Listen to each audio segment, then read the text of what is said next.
Tonight is July 7th, 2014. We have a special, thank you, John. Tonight is July 7th, 2014. We have a special board meeting, the purpose of which is to interview candidates for the vacant Board of Education seat, which has become vacant due to Terry Cameron's relocation to the state of Colorado. That being said, we're going to start tonight off with a roll call. We do not have a secretary as is, and if everybody is in agreement, we can ask John to be our secretary pro temp. Yeah. So do I hear any objections to that? If not, then John, if you will please do the duty. Sure. Mr. Collins. Here. Dr. Paterno. Here. Mr. Zimmerman. Here. Dr. Borelli. Here. Ms. Lee. Here. And John Heidi's here. Thank you, John. A couple of things. We had, as you know, 12 applications were received. We spoke briefly about them last week. Everybody had an opportunity to review them over the weekend. The board asked for essays from the individual candidates.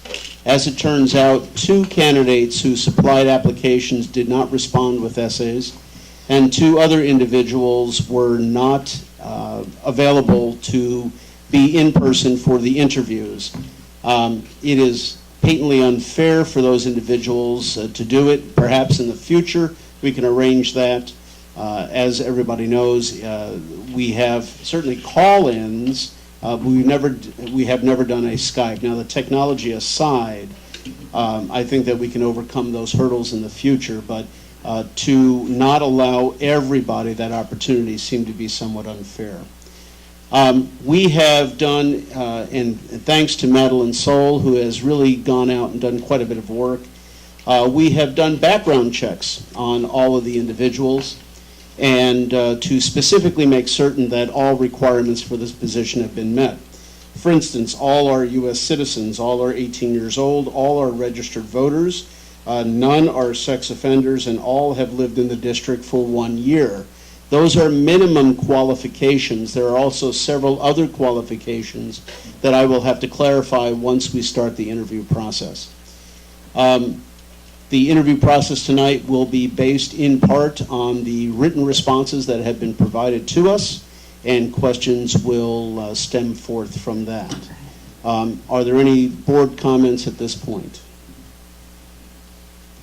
Alrighty, if not, all open meetings are preceded by public comments. If there's any public comments on any issues for tonight, please come forward to the podium. And not seeing any, I want to remind everyone that after the conclusion of the open meeting tonight, the board will go into closed session to review the candidates and make a decision, in as much as the candidate will be sworn into office on Friday evening at the board study session that is going to occur this Friday evening and almost all day Saturday. We'll go into closed session based on 5 Illinois Compiled Statute 122C3, which is selection of a person to fill a public office, including a vacancy, when the district is given power to appoint under law or ordinance. So, that being said, I would like to invite our first candidate, Vicki Louise.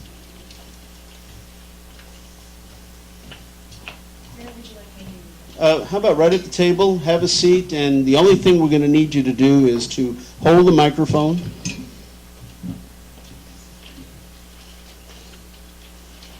And first off, welcome. Thank you for coming. Thank you for going through this process.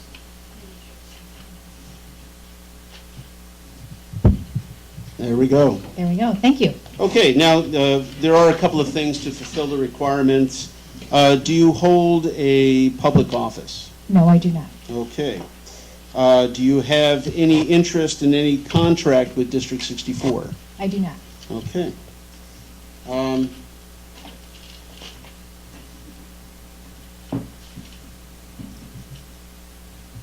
You're not a school trustee? I am not.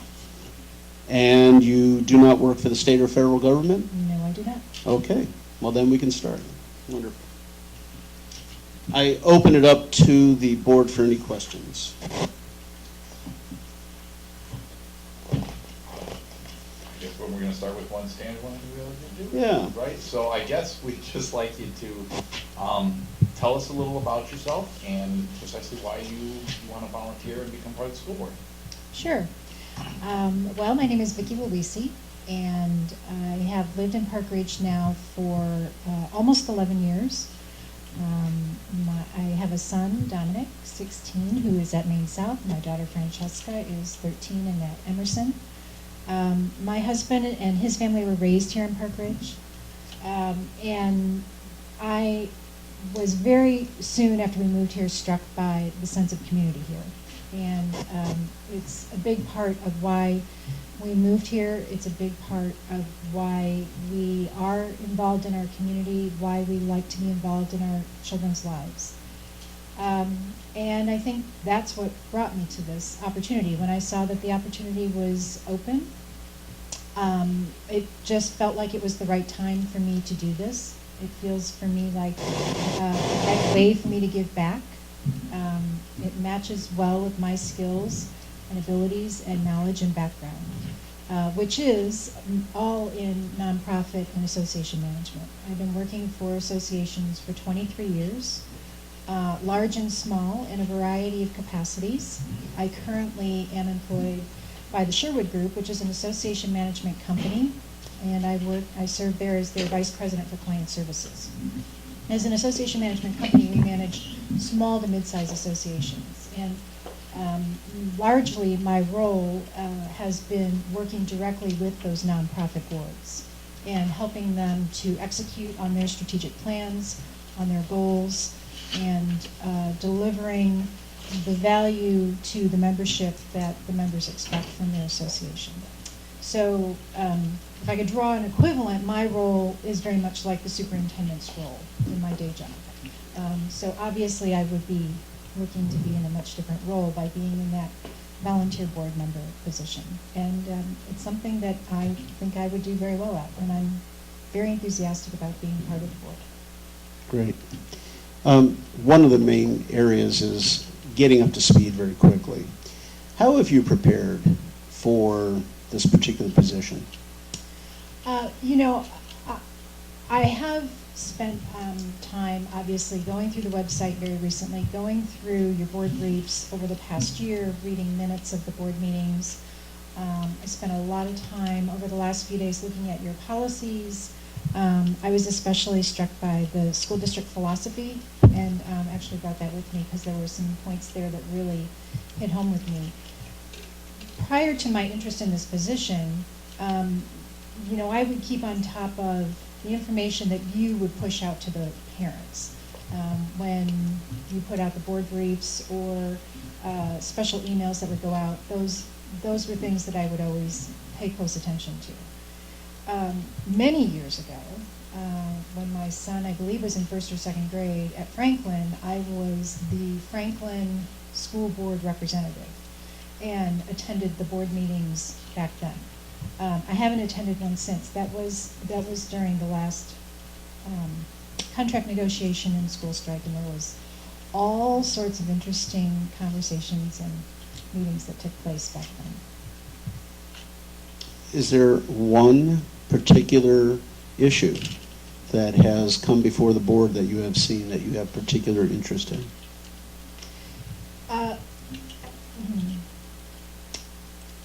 I don't know if I would say that I necessarily have particular interest in it, but I do think the one that I see as your biggest challenge, which I know you asked about in our essays, is around funding.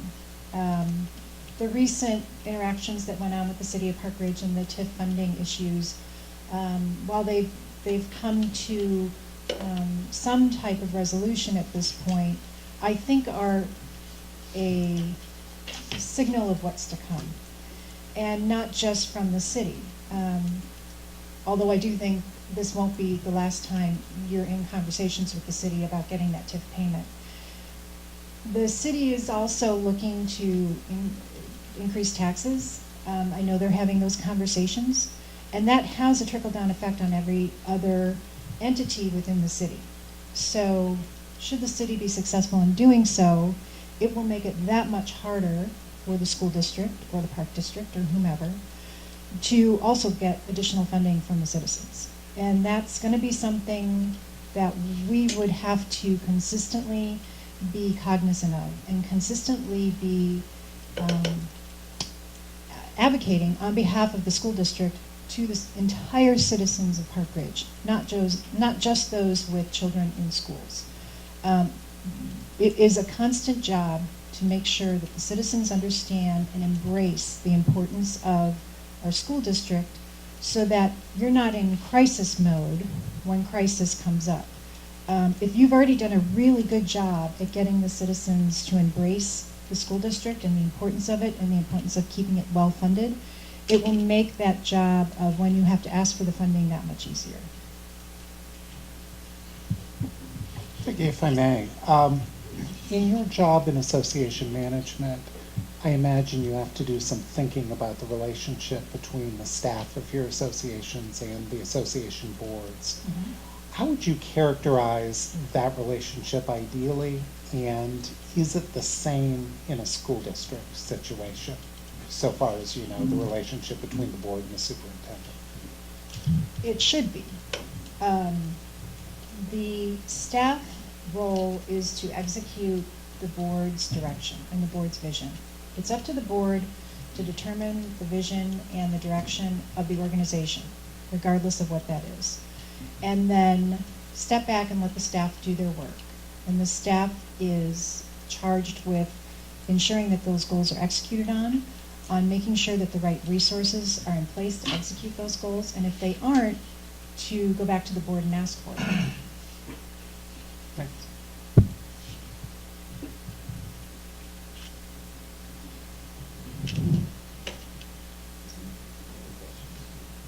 Yeah, I don't know who's keeping time. I'm keeping time, Roger. We have plenty of time. Oh, good. Then I had a question. I didn't want to, I had asked one to begin with, so I didn't want to monopolize all the time.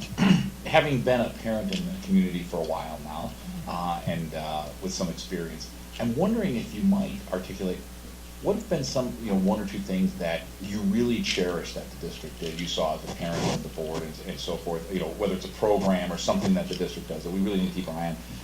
What would be one or two things just personally you saw that, we could probably, the district could have done a little better on?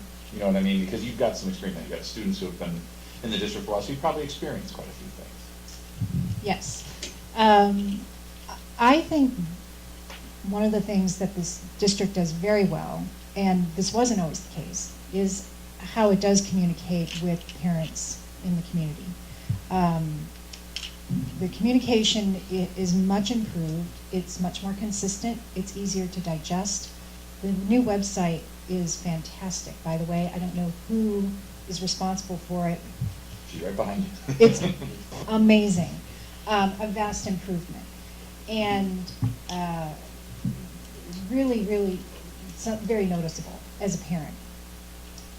One of the other things that I really do like about the district, that again I think is an improvement, it wasn't always this way, is the focus on the entire child, not just the academics. Academics are of course a priority, and I think they're excellent in District 64, but I have seen a increased focus on the mental and social health of the children as well, and a priority put on a lot of the difficult issues that we're having to deal with today around bullying, around cyber issues, mental health issues. It's an area that the improvement is evident. Again, very, very obvious. Are there areas that, as a parent, you saw and you said, well, we could have maybe done a little better? I'm sure, I know there's a lot. I'm just curious if there's one you've witnessed. It's hard for me to say that specifically about the district as a whole. Certainly there have been issues throughout the years that we've been here that I wish had been handled differently, that are more individualized. But as a whole, I can't really pinpoint really serious issues that, like I said, haven't already started to show some improvement. Okay. Is there any specific thing that you were involved in that at Emerson or maybe at grammar school level PTO wise or something like Um, that? Maybe. Oh, yeah, well, at the Franklin PTO, I served as the school board liaison and then was on the PTO board for a year as the secretary treasurer.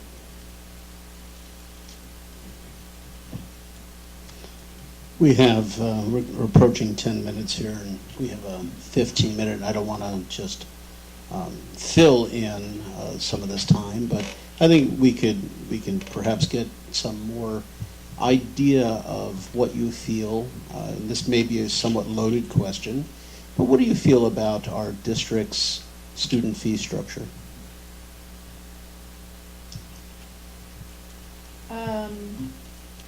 Yes, that is a bit of a loaded question. It's intended. I think it seems reasonable, although it is not entirely clear to me what the fees cover. Again, the communication is better about what fees will be expected in addition throughout the year, for the most part. There are occasions where things come up and I think, you know, shouldn't that be covered in the school fees, or was it covered in the school fees, or did I pay this already, or did I not? You know, every summer when I write that check, I don't really grumble or have an issue with it. I think I have a pretty good understanding of the issues we have around funding for public education, and that while we certainly pay an awful lot of taxes in this town, that never covers anything, not remotely close to it. But by the same token, I can see where there are maybe some people who don't have that same information and would benefit having a better understanding of what their taxes go towards and what those fees are going towards and what additional things they are expected to pay throughout the year. And how would you clarify, communication-wise, exactly what you just stated? Well, I'm fairly certain when I paid the fees, there wasn't much description about what I was paying for. You know, what do these things cover? And maybe there needs to be, you know, sort of like an itemized list, and that explains it. Yeah, that would. About 5 years ago, district did have a laundry list. We went to a different model. This year, we're actually having a somewhere in between, if you will, with general broad descriptions. Do you find that to be more helpful or not sufficient as yet? I personally find it to be more helpful to be short and succinct and that bulleted list, because I know how people read those things, which is often not at all. And if they do spend any time reading it, it's going to be limited. And so they're not going to read long text or description. They want something quick and easy and to the point. Good. We're approaching 13 minutes. Anybody have any other further questions? Dathan? One of the things that I came to the board for is because while District 64 has a very good reputation for excellent academics, I wanted to be a voice saying we can do better, and to try to come up with creative solutions on what we as a district, not just the teachers, not just the staff, but the parents and the students, can all do together to get better performance, to better learning, better preparation for adulthood. And so I'm wondering if that's on your radar screen at all. And number two, if it is, do you have any kind of ideas beforehand what you might bring to the board to help our district get even better? Certainly. I mean, I think you can always be better. There's always room for improvement.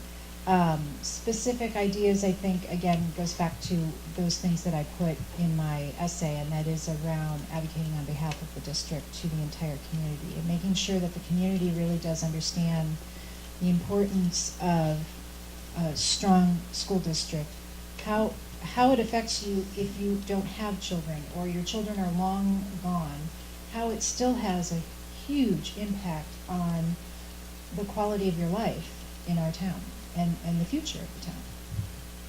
Thank you. Okay. Any other questions from the board?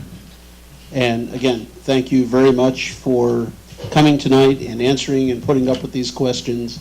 We will be making a decision hopefully tonight, and The candidate will be contacted tomorrow. Just in case, I want to verify a contact number with you, and what would be the best number to get you at? Tony, can I make a suggestion that perhaps the candidate talk with Bernadette on the way out too? That way we're not broadcasting everyone's phone numbers on the video. That's a good idea. All right, Yes. Thank you. thanks. That's right. Thank you very much. We are videotaped, that's right. Thank you. Thanks again.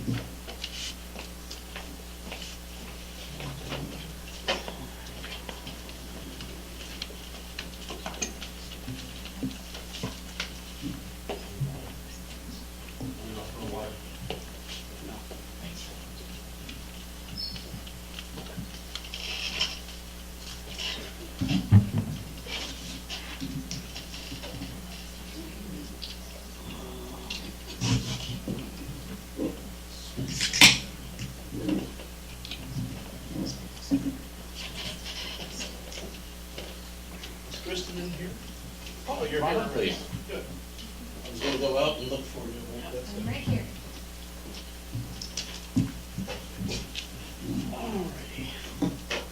Hello, Kristen. Thank you for coming. And you were present for the first round, and this is pretty much going to be the format. I do have to ask you some formal questions just to complete the process. Do you have another public office that you currently hold? No, I don't. Okay. And any interest in any contract with District 64? No. Not a school trustee? State or federal employee? Terrific. Welcome. Okay. Again, I open it up to the board for questions. Yeah, I guess I will start with what I started with before, if that's okay. If we could maybe take the first couple of minutes. I know you've written a letter to us, but maybe if you could embellish upon a little bit to just explain to us a little bit about who you are and what it is that interests you to volunteer to be on the board. Okay. Well, my name's Kristen Druss. I'm a lawyer. I work in a small firm downtown with my father-in-law and my sister-in-law, actually. My husband and I moved here to Park Ridge about 3.5 years ago. We were in Chicago before. And we have an 11-year-old daughter who's going into Emerson in the fall, and a 10-year-old daughter who's going to be starting 5th grade at Field in the fall. One of the reasons we moved to Park Ridge, his parents are here. He moved here when they were in grammar school, so he grew up here as well. We came here for the schools. My kids were in a good elementary school in Chicago, but we started looking ahead to the high school situation, and we're not pleased with what there was. So we made the decision. We started looking for a bigger house, and my in-laws convinced us to move out here. And so we're very close to them, and they can see the grandkids whenever they want, and we have good schools. Good. And then what was it that piqued your interest in becoming part of the board? And I don't know if it was issues or whatever it may be. I just thought I'd ask. Got Well, you. I'd like to become more involved in the school district and with the board. I changed jobs a couple years ago. My previous job, it was your typical law firm job where I was working a lot of hours and not able to be as involved with my kids' schooling as I would have liked to have been. Now I'm working a little better schedule, a little more human schedule, and I'd like to be involved in what decisions are being made that are going to affect them. Well, that being said, we have currently quite a bit going on, a lot of issues. Can you take one issue, if you will, and kind of expound upon it and what concerns you about it and what solutions you might have for it? Well, I think for me, in my essay, I answered that there were two issues kind of facing the school district acutely right now. One of them is the TIF issue, which has been, there's a partial resolution to it right now, but I know that's going to be an issue going forward. And the second issue that I see is the adoption and implementation of these Common Core curriculum standards. There's going to be a whole new method of testing and evaluation of kids and teaching kids, and I think it's going to be a big change in what has happened before. And so I think we really need to, the school board and the schools need to be on the same page in making sure that those standards are implemented and run smoothly with a minimum of disruption. How do you see your role as a board member in comparison to the roles of some of the other people in the district, in terms of whether you want to answer that in terms of something like adoption of the Common Core or just generally? You know, where do you see yourself as a board member fitting into all of this? I see, as a board member, I would see myself kind of facilitating and kind of easing the way for those standards to come down from above down to the school level.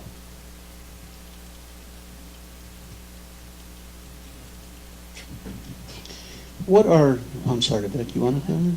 What are some of the ways, one of my fears with whomever takes this position is getting up to speed quickly. What are some of the things that you might have done or are doing that will allow you to kind of jump into the seat right away and take the ball and run with it? Well, I've been reviewing the minutes, the board briefs. I read them as they come out with the field flash, every so often, but I also have been reviewing them more extensively in the last week or so. I've been familiarizing myself with the board's policies, and I've been trying to kind of read up on on these issues and the Common Core. Do you find that the minutes are complete enough, or do you reference the video, or what have you spent time with? I've just been reading the minutes. I've not yet watched the videos.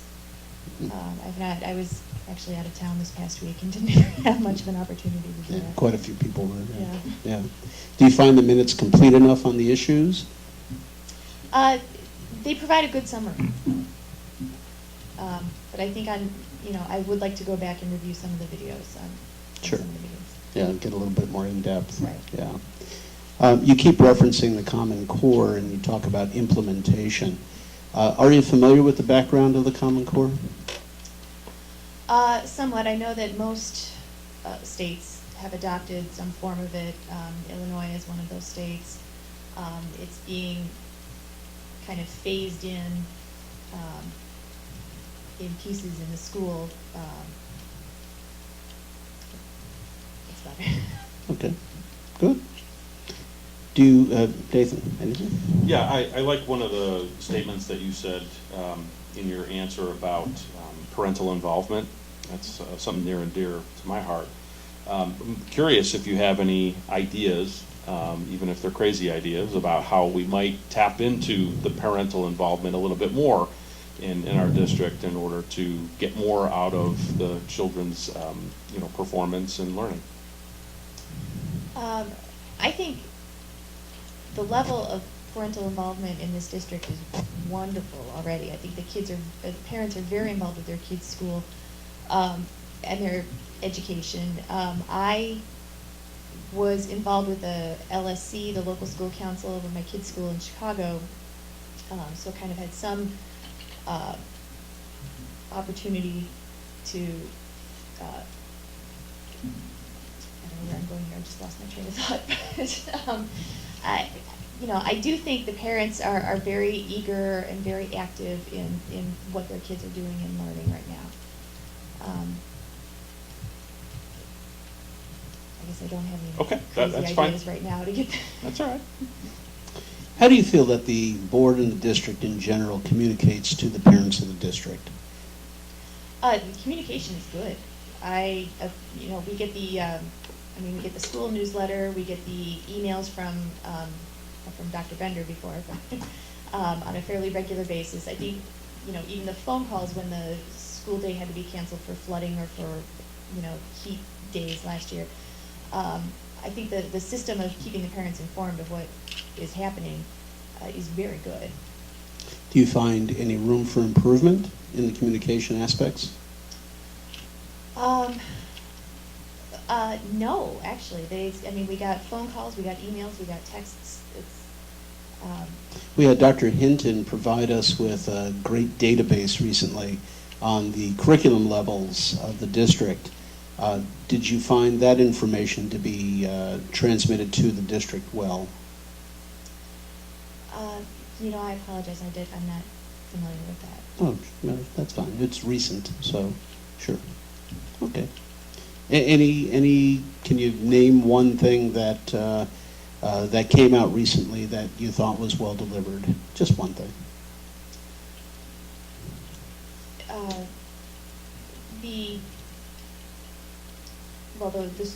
The district website that has been redesigned is very nice. The ongoing information about the TIF funds Yeah. dispute, that information has been. And did you find that clearly explained to the general public? Yes, I did. Oh, good, okay. Is there any particular thing you, having had a couple of years in the district, that you say, this is something if I got involved, I think I'd like to maybe alter a little bit or change or something? Just any hot button for you, or something you've been talking with community members, just think, maybe we could do that a little bit better? I do think that there could be more of a challenge to some of for the high performing kids. Okay. My kids are both in Channels of Challenge for math and reading. They, and they're learning. We do a lot, my husband and I do a lot of things with them, kind of extra curricular projects on our own. I don't think for example, they're not getting very much in the way of homework, so they come home and they don't have much to do. So I think that could be kind of more developed, a gifted type program. Okay. Okay. Any questions, any further questions from the board? Well, I was just going to ask if there's something like on the LSC, an activity that you were specifically involved in, whether it was some activity, a reading program, just something that you've done in the past. Since you are newer to the district, maybe something you can share with us. There was, at my kids' old school, we would put on the kids would put on an end-of-year show, and the parents were very involved in kind of coordinating that and, scripting it and with the kids' input. I mean, it was fun. It sounds like a lot like what the V show is here, which I've not yet had the chance to get involved with. But that was the sort of thing that I was involved with in the LSC. If I may, you mentioned the ongoing fiscal dispute with the city about the TIF payments and whatnot, and how even though it's partially resolved, that it's probably going to continue to need some resolution. Do you have a disposition or an idea or a claim you want to stake about what we as a board need to be doing with the city in order to fully resolve it?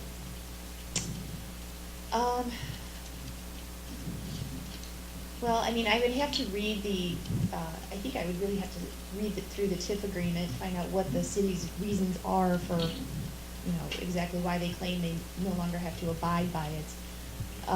And, I really would want to get the details down, and then go from there. Oh, fair enough.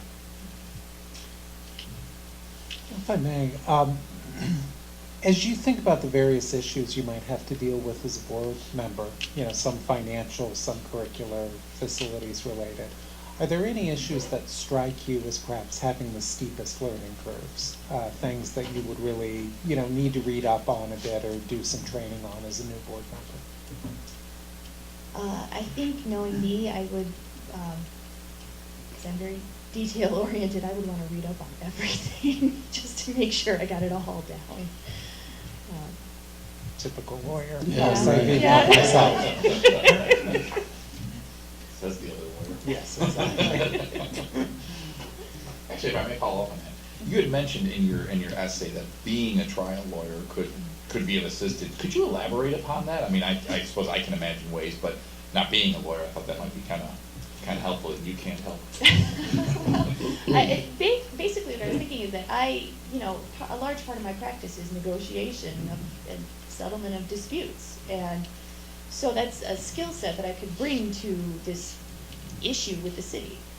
So that was the main point that I was trying to make with that. But I'm sure that skill would carry over to other things too, not just with the city, right? Right. Sure. I would hope so. Yeah, right. Yeah. All righty. Well, we're coming to the end of our allotted time. Are there any other questions by the board for Kristen? For coming in. Thank you. Thank you. Thank you for all your time and subjecting yourself to all this. Thank you very much. Thank you.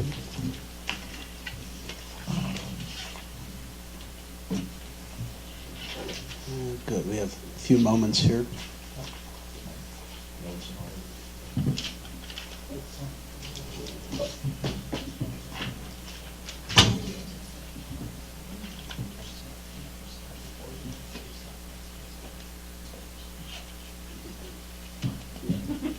I'm within a minute. Yeah. Did you want to mention this at the break or in between? Okay. Vic, do you have to?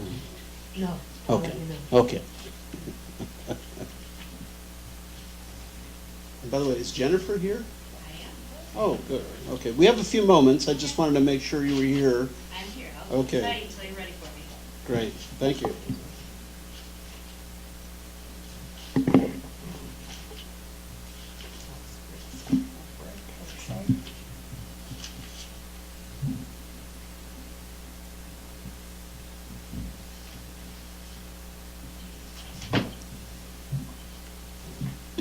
Is everybody clear on Friday night?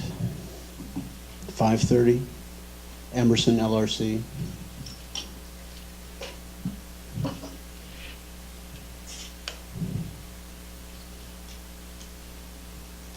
So the front door, that'll be open for us. Yes, yes. LRC second floor, 5:30. 5:30. 9:30? Or 9? About 9:30, yeah. If, hopefully it'll be quicker, but 9:30.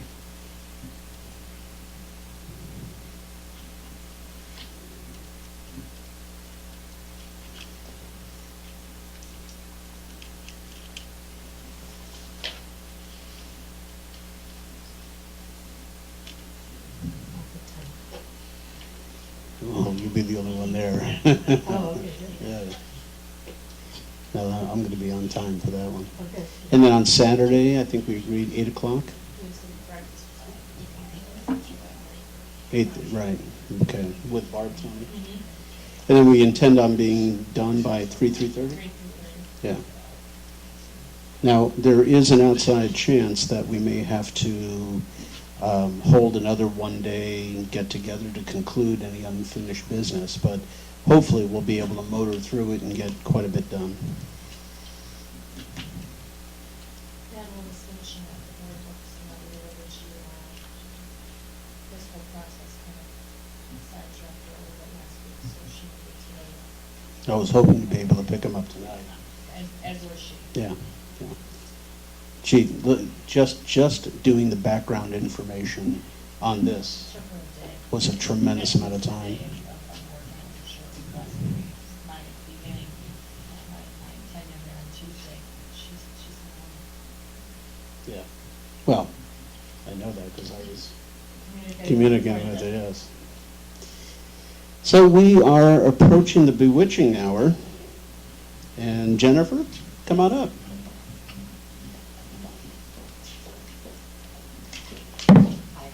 Hi, thanks for coming. Thank you for having me. Sure. And just like everybody else, I have to ask you the official questions. Do you hold another public office? No. Good. Can you just tap that and make sure that's working? Good, okay. Do you have any interest in a contract with District 64? I do not. Good. Are you a school trustee? No, I'm not. Are you a federal or state employee? I am not. Then welcome. We can have this interview. Great. All right. So open to the board for any questions. I think we have our leadoff hitter. That's right. So I will ask my standardized question here, but actually I am interested in, at the beginning, I find it interesting when people elaborate upon why they're interested in being on the board and a little bit about themselves, and I think it sparks some extra conversation. So if you could maybe, answer those two questions about, a little more about yourself and why you're interested in volunteering. absolutely. I've been a Park Ridge resident for 9 years. We moved here again because of the schools. It was prior to having any kids. I do have a 5-year-old that's starting in field. And I do want to be involved in the school board and with parents and everything. And this is, I think, a way that I can do that in a very powerful fashion. I mean, this is the best way to get involved, right at the top. So, if I can do that, that would be great. I am an attorney. I practice law in Glenview, and most of my practice consists of estate planning. I do some transactional real estate, and with that comes a lot of negotiation and family disputes, and things of the like, which I feel could be an asset to a school district. I've also owned my own business, retail and service business, at one point for 5 years in Skokie. And so I kind of realized how it is to get around a community. I was involved in their chamber.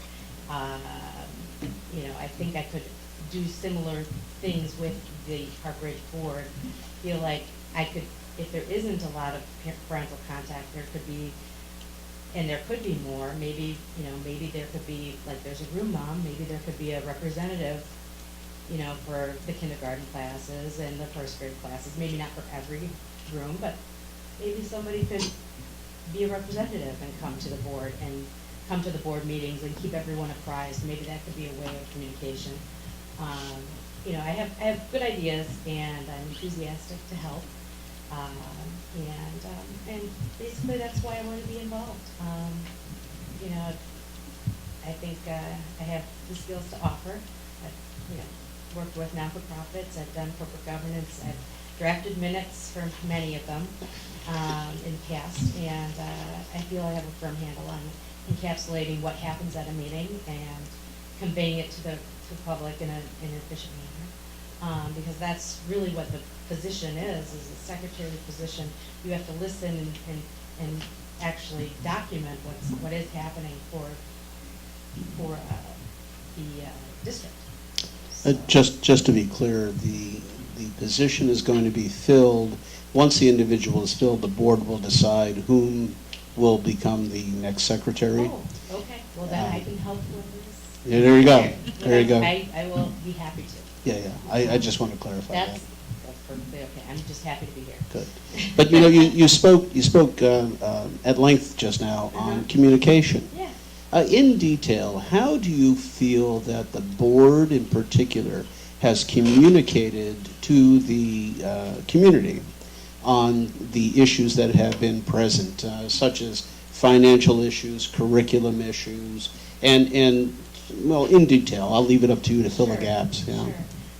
Actually, I feel like the board's done a very good job. The new website is very easy to use. I used both the old website and the new website.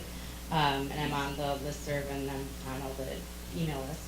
So I do get notices of things that are happening. Also, I feel like the board is doing a real good job at putting things in the press. The press releases, even for today's meeting, I was surprised that, it was published and people were aware of it.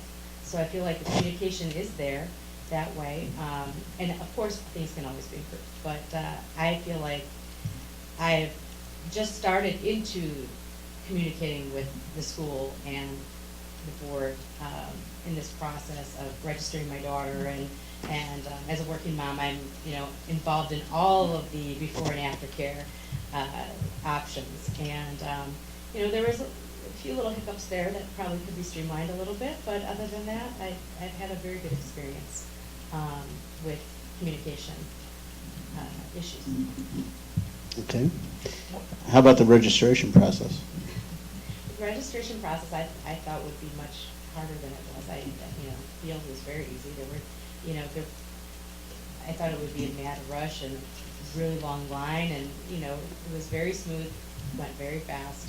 Open house as well for the school went extremely smooth. We met the principal, and in fact, she remembered my child outside of that event, and I thought that was a feather in the cap of all of you for choosing these wonderful administrators to serve the schools, because it's rare when somebody meets a lot of kids and they don't know them on a first name basis. And she was able to, you know, say hello, and she identified her by name, and oh, we're coming to kindergarten next year outside of school a couple weeks later.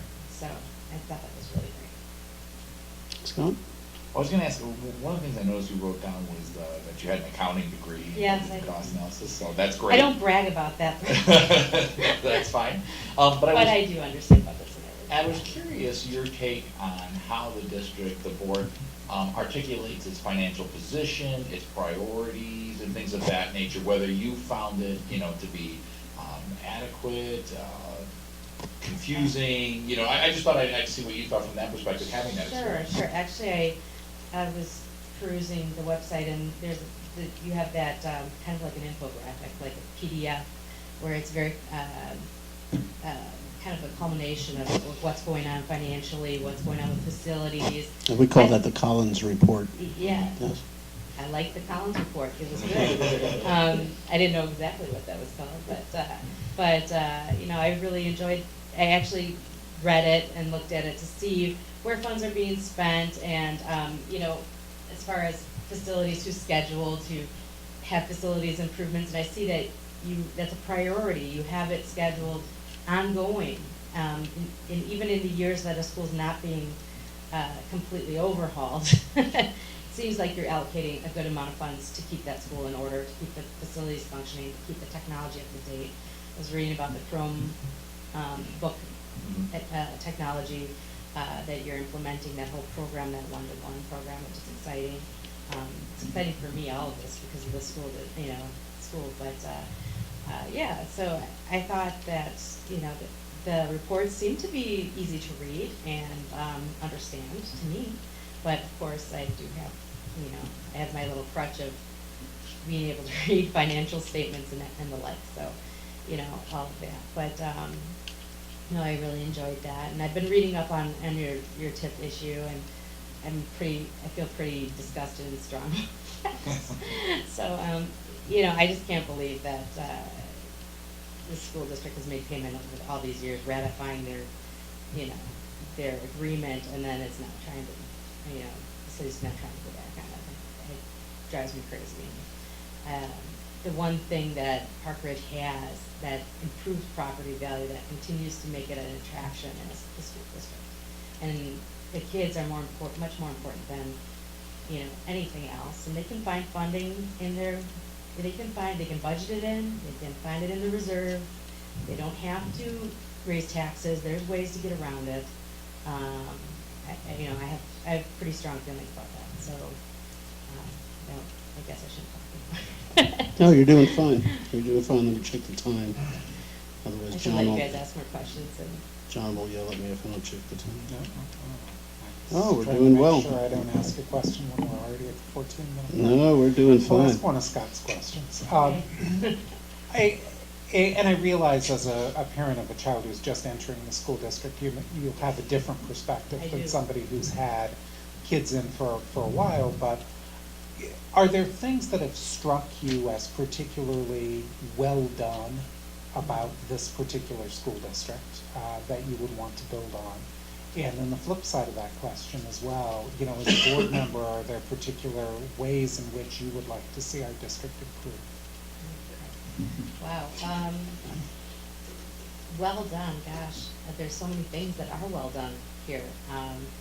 You know, I see the way that the board and the schools interact with community businesses, doing fundraising for things that they don't have funds for, or in conjunction to basically combined events which help kids learn and raise funds at the same time. I'm really interested in that. I think you guys do a really good job at that, and encouraging the schools and the parents to be creative. As far as I can see, that Whole Foods thing that you guys did, and for wellness, and you know, I feel like those opportunities, I feel like we can make more of those opportunities. You know, I do feel that, and I was surprised to hear that Field School didn't have air conditioning until this year. That really surprised me, so maybe some of that kind of facilities improvement to keep a better eye for things that may be really deteriorating and maybe allocate resources to that first and maybe change priority on things sometimes, maybe perhaps establishing instead of having a facilities fund for each school and also having an additional fund for an emergency kind of, I don't know if you do have this or not, facility improvement if something really fails. And it really needs to be improved in order for the school to function and work and everything like that. As far as I can tell, that would probably be my one thing that I've noticed. Obviously with more discovery and talking to parents, talking to all of you, and reading more. The more I read, the more I find out, the more I delve in, the better, better versed I will be in being able to improve this. Okay. Are you familiar with the PTEL law?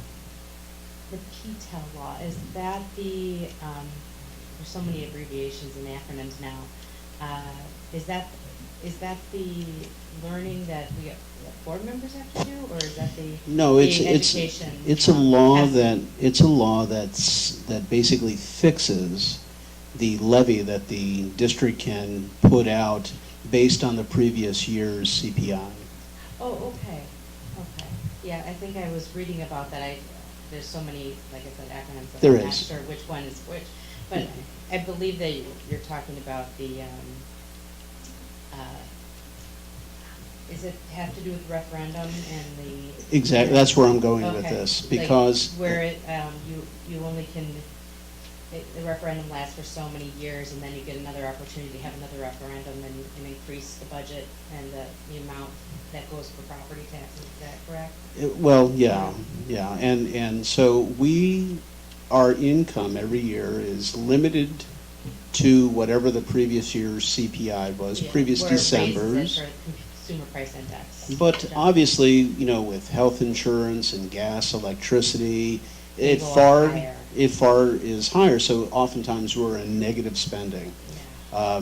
How do you reconcile, or in what manner, and I know this is hard because you haven't been involved in all the Right. numbers and crunch, but I'm relying on your accounting background.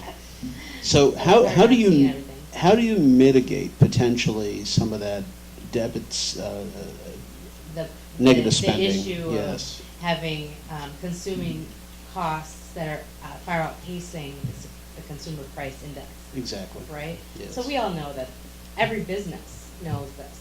Anybody who's in business has this problem, right? I mean, the income of the people that are buying from you is going up this much, and your costs are going up this much. So, there is a gap, but there's a way to, mitigate that with obviously tight fiscal responsibility with your budget, and also finding money other ways. If you can do fundraising, yes or no, yes. Sure. That's a way to, bridge the gap. And specifically, if we know these things are benefits for our teachers and for our administrators, I think people will want to participate and help in that, bridging that gap for that purpose, because these are the people that are directly involved with their kids. Right. You have to appeal sometimes to a moral sense and moral obligation. There's a lot of things that you can do on that note that will help bridge that gap. Also with, shopping your insurance, shopping these bidding, more, and being really aggressive and competitive that way. You can sometimes slice some of that off. Experience some savings, right? Experience savings, yeah. Yeah. This year, I'm proud to say that we were going to appreciate some savings with our transportation bidding because of that very reason. Right, So right. good. And even I noticed that by outsourcing like the after-school programs, you've have a little bit of surplus there as well. So sometimes just, looking in a different way or looking outside the box, you can imagine a way to get something done that you wouldn't be able to imagine before. Sure. Yeah. Okay, we are coming up to a close. of your time with us. And is there any other questions by the board? Well, Jennifer, thank you for your time. Thank you for having me. I really appreciate the opportunity. Great. And if you need anything and I'm not chosen, I'd be glad to help. Thank you very So much. Feel free to call me. Thank you. You want to turn this? No, you're good.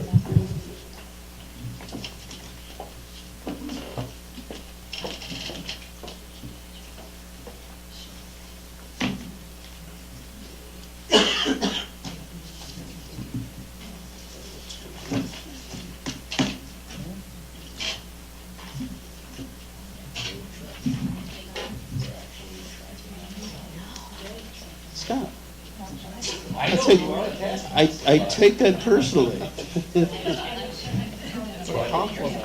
Yeah, it is not a complaint, it is, I'm proud of this.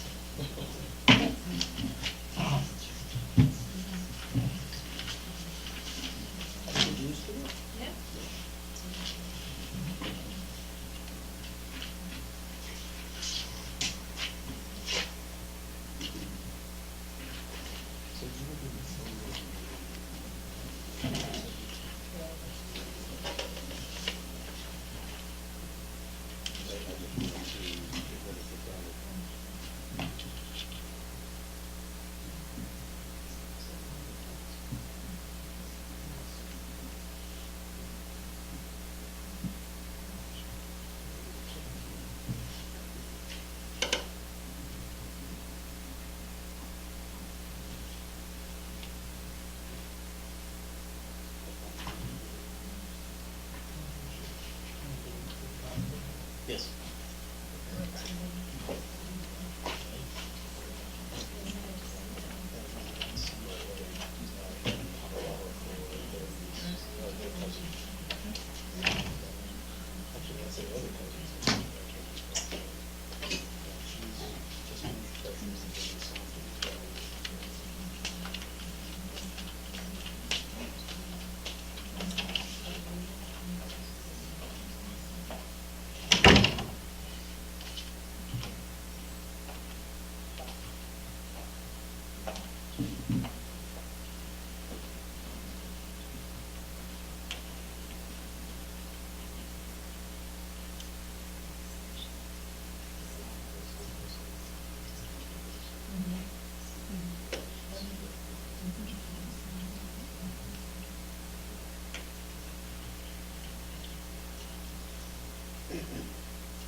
Yeah, I didn't even recognize you the other day. You had shades on, I can tell you. You know, I play all sports with sunglasses and a cap, and my kids do nothing, and it drives me crazy, because I realize the cameras are doing. But I know people make their hair down, and people stare at each other, because the only time we see each other is when we get ponytails on. You know what I mean? Right. And it's like, well, that's why I said, hey, it's that. Yeah, Yeah, I probably see you. yeah, we're out and about. And we both like dogs. Yeah, you know. that's right. We live relatively close, but Did you know this guy, he was originally from Iran? He had a little silky terrier named, little tiny beautiful dog. He had a gray hair and a mustache. dog did or the guy did? The guy. Oh. Dog, no mustache. His name was Sam. He used to walk all around the neighborhood. Okay. He has to work. I had like an hour conversation with this guy because he lives next to Denver, and it's gotta be a 10-home housing development. They're knocking it down. Yeah, they're moving to Our Lady of Rates. Oh my So God. I found out in Continental Park, and he lives 2 doors there. I thought he lived over on this side. He had like, what conversation was it? Walking down this guy,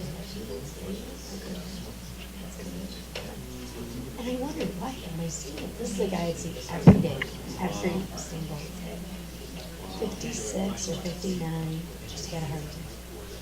Isn't it bizarre? Most people will walk, like Sibley and that whole area by Carpenter. Nobody. Staple.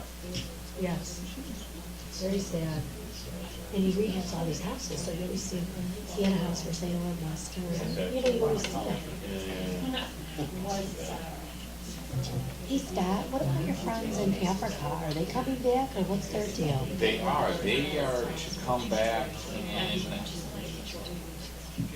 on Christmas. They were gonna be gone for about a year and a half or a little longer. And then stuck back up in the district and stuff like that. Kids been going to school there. That's right. How do they like it? They love it. Millie sends a newsletter every couple of months, and where they've been, I mean, just remarkable. Where they're, you know. They want to come home though? I think eventually they do, but it's just such a once in a lifetime experience that, you know, they're talking about these safaris where they're sleeping out and lions are roaming through their area, sleeping out of the observation stands in the middle of national wildlife parks and, you know, all these places going about Kilimanjaro. Yeah, they're actually in Namibia, but they go out into these other Okay. places. Got a job out there, so. Is Kimberly here? Yes, I am. Hi. I was just catching up with a high school graduate. Oh, great. Well, we were catching up amongst ourselves too, so. Hi. Hello, Welcome. thank you. This is on. And if you had been here before, you heard me ask the same questions to everybody. I must ask, do you hold another public office? I do not. Are you a state or federal employee? I am not. Do you have any interest in any contract with District 64? I do not. Are you a school trustee? I am not. Then we can go on. Okay. Okay. So again, thanks for coming, and I'll throw it out to the board. Historically, for the past 6 years, Mr. Zimmerman has asked the first question. So if you've, There's a pattern here. there's a pattern here, so if you've been here for a while, you won't be surprised by my question, no curveball I have here. not, unfortunately. That's quite all right. I guess to begin with, I know we've got some letters from you and so forth, but I'd like to spend the first couple of minutes, if you would, just telling us a little bit about yourself, your background, and why in particular you were interested in volunteering for board service and so forth. So just take a couple minutes here and let us know. Introduce myself. Yeah, elaborate on what you got here. Well, my background is in education for the last decade. I started as a teacher in special education, and I worked in different placements and different services in that capacity. Actually started my career in alternative placement, thinking that was the normal route, and then worked through the high school setting at 211. I went to Glenview, switching over to middle school and then to administration. So currently I'm the administrator in Keeneyville District 20, and I've been a community member for 5 years. I have she will be a fourth grader now, going through Carpenter. And one of the reasons I moved into this district in this area is because of the education, the quality educational programs that you offer, as well as the public districts offer. So I'm very much an invested member of the community and have a background of education, and it's my life, so why would I not want to continue that in a different aspect? You mentioned that you moved here in part because of the school district. With your background, I think that you can authoritatively answer what qualities of this district are superior enough that would warrant your decision. I can actually, I'm very much impressed with the advancement and the push for technology. 5 years ago it was a little bit different. Now we're pushing into the park tests and all the different one-to-one device movements, but there has always been, in my opinion, a strong will to really deliver quality service for students here. When I was in Glenview, I can absolutely say that top contender was Park Ridge now school district, which is a great thing because you always want to have the best reputation out there. But I do appreciate the support that's been given. My own child going through, I could see that the emphasis on the arts and music is extremely important. Something that I'm glad has not been diminished or even, it's been something that's been fought for, which other districts haven't had the capacity to do so. So I think that, 64 stays on top of it and really, really does want to make sure that the students are getting the best that they can possibly get. And the staff is wonderful, highly qualified, supportive, and I really believe it's a great community of educators.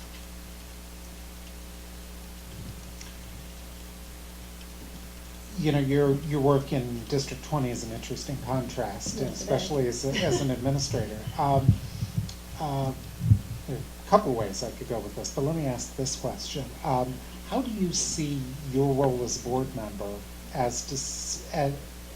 how do you see that differing or being the same as the role that you currently play as an administrator in your day job? Well, it's a very different role, but with the same goal. And the goal is what's best for students, what's best for kids. It's just a different capacity. You know, I loved putting myself in a position to have an opportunity to do more. And I believe that this is just another opportunity where I can now serve the community in a different facet, but still work with the best interests of students at heart. And I think that's the number one driving factor. As an administrator, you are looking at a different avenue of education. You know, you're maintaining your balanced budget. You're trying to make it work for your student population. It is a much different population of students, but I think that's an asset for being on the board, because I do have different backgrounds as far as community services and what's available or not available elsewhere, some of the creative techniques we've had to endure to make things possible for our students and to do what we can for our students, and I think that that's only an asset. But you know, the overarching goal is going to be the same, and it's to do what's best for kids. I'd like to follow up on that. With your past background and your involvement with your fellow staff members and your teachers, how does that compare and contrast, or how will that affect you versus your position as a board member? Board members primarily are obligated to be the voice of the taxpayer, to ensure that the students actually get a great education, but to make certain that the money is being spent, the dollars are being spent the best possible way they can be spent. Do you see that there is a dichotomy or a conflict between your previous roles, your current position, and where you would need to be as a board member? I think my biggest jump was that from the teacher to the administrator, who asked and didn't understand necessarily the biggest scope of budgets and limitations or resources, and then making that move then to an administrative lens where I had to look at education and resources and facilitate them differently. I think that's probably, for me, that was a bigger challenge than maybe that of being such as a board member, because I do believe that with the board I'm currently working with, and obviously in a different capacity, we do have that collaboration and that not same lens, but a similar lens as to what areas of educational resources we can look at and how we can manage it in that capacity. You know, it's a different vantage point being an educator, and I know that the most now in my career. Okay. Anybody? As someone who's had a child in the district for at least a little while here, Yeah. I've asked this before, is there any one thing or two things in particular you really were impressed with having as an experience being a parent in this district? Wow, they really do that particularly well. And conversely, there's something, you know, they could do that better, actually, you know? I can tell you that data-driven, making decisions by data is important. It's something I do in my career. I was an RTI coordinator at the district level in Glenview, and it was during the big push of RTI. And so making data-driven decisions is crucial. I do believe you do a really great job with that. You take your test scores, you evaluate them, your newest scores are impressive. Your Channels of Challenge program, I have to tell you, I have a daughter who is overzealous. I appreciate that at times. It can be, you know, it's okay, don't worry about it. You know, she's very much aware of goals that are put out there for her, which is extremely important for students and for student achievement. They need to know what they're working towards. So that piece is, it's been given to her, and she's been informed of where she falls And I don't think that, my daughter makes it into something larger that has nothing to do with District 64. That's her being overzealous. The only thing that I saw that was, your push to be above, the national norms and standards is incredible. I wish there was something that could be in between for students where, the 90th percentile and above, actually your district, I believe, is a little bit higher than that as far as your math scores. There can be a big lapse. And so when it comes to a student who does like to do a little bit more as far as being engrossed in the educational environment, at third grade, she didn't have as many activities. I'm excited for fourth grade because it seems like there's much more activities for her to be engaged into. But something like a Channel of Challenge or some of the other activities, she wasn't able to participate in. And I think that was a little bit discouraging for her. Okay. Not saying that she should have been, and not saying that, it's just for students, from a student's vantage point, it's important to look at, there's a little bit of limitations in that capacity, but fourth grade looks like it's improved. Can you tell me a little bit about the finance of the district? Well, you're having a very difficult time with this TIF agreement, I've become aware of. I appreciate the push, and not a threat, but the vocalization toward litigation if need be. It's an unfortunate situation between the city and the school, and I'm hoping it'll be remedied. I know that some significant amount of the debt was given back, and so that'll help mitigate the fear of the deficit spending. But it's still a concern. It's not something that's over yet. And so it's something that needs to be always considered, especially until everything does get finalized and fixed. Can you speak a little bit about deficit spending in the sense that we are limited by the PTEL formula?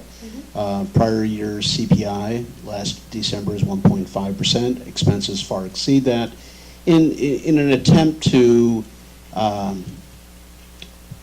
help taxpayers, our job is to extend our referendum date out as far as possible. Absolutely. In what ways would you initiate the process or advance the process of extending that referendum? Well, I think first and foremost, we have to really take a good look collaboratively at what, if any, a need for auditing the low-bearing fruit would be. So if there is something that needs to be, or not, there's nothing that ever needs to be, and unfortunately, those decisions are the worst about what you need to cut. But if there's something that needs to be cut, it's a collaborative effort to look at what's going to hinder the education the least. You do not want to take away programs and things that are going to affect the global education of our students. It's a reality right now that deficit spending unfortunately is a common conversation in many districts, and I can tell you in my district right now we are trying to be extremely creative on all different avenues of this. If need be, then it's the same kind of situation that many districts are going through. What if we have to? Would we? Because we don't want a referendum. What can we do to reduce that kind of situation for our taxpayers and our students overall? It's never a positive situation, but it would be a collaborative effort where we can look at what's considered the low-bearing fruit, if there is any here. But If I had to ask, what the top 3 items you might consider as low-hanging fruit? I think one thing I would look at specifically has to do with, can we do something about transportation costs? Can we do something about, I hate it for any of the personnel behind me, but personnel costs? Are there some things that we can revisit and revamp? How are we spending our funding? We are being prorated at 89% now, from what I just read. However, that's not necessarily going to fix it all. So where do we go from that? Obviously the biggest cost, of course, is going to be your personnel. No one wants to hear that. Overhead costs, things like that. Construction costs. What are the biggest pieces of our budget that we can look at not taking out, but revamping, postponing? There's a lot of, in my own district, we have to do a lot of creative things with transportation and homeless. Unfunded money from homeless transportation. It's a big deal. So what do we do with that question? We came up with a lot of creative things, and I think we've done a pretty good job with it. So at this point, you know, you just gotta get creative and see what you can do. All right. Are there other questions? We're coming to the end of our allotted time, so if there's no other questions, thank you for your time, and it's been interesting. Thank you. Thank you. We have concluded with the first 4 candidates, and the board will take a 20-minute recess and then start up again promptly at 7:40 with the final 4 candidates, at which time we'll go into closed session. Do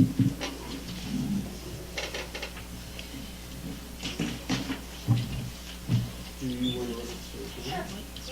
Yeah.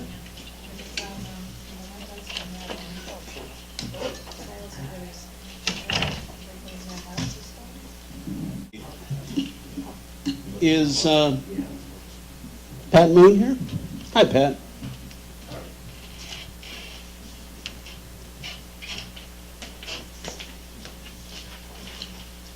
And hi, welcome. Thank you.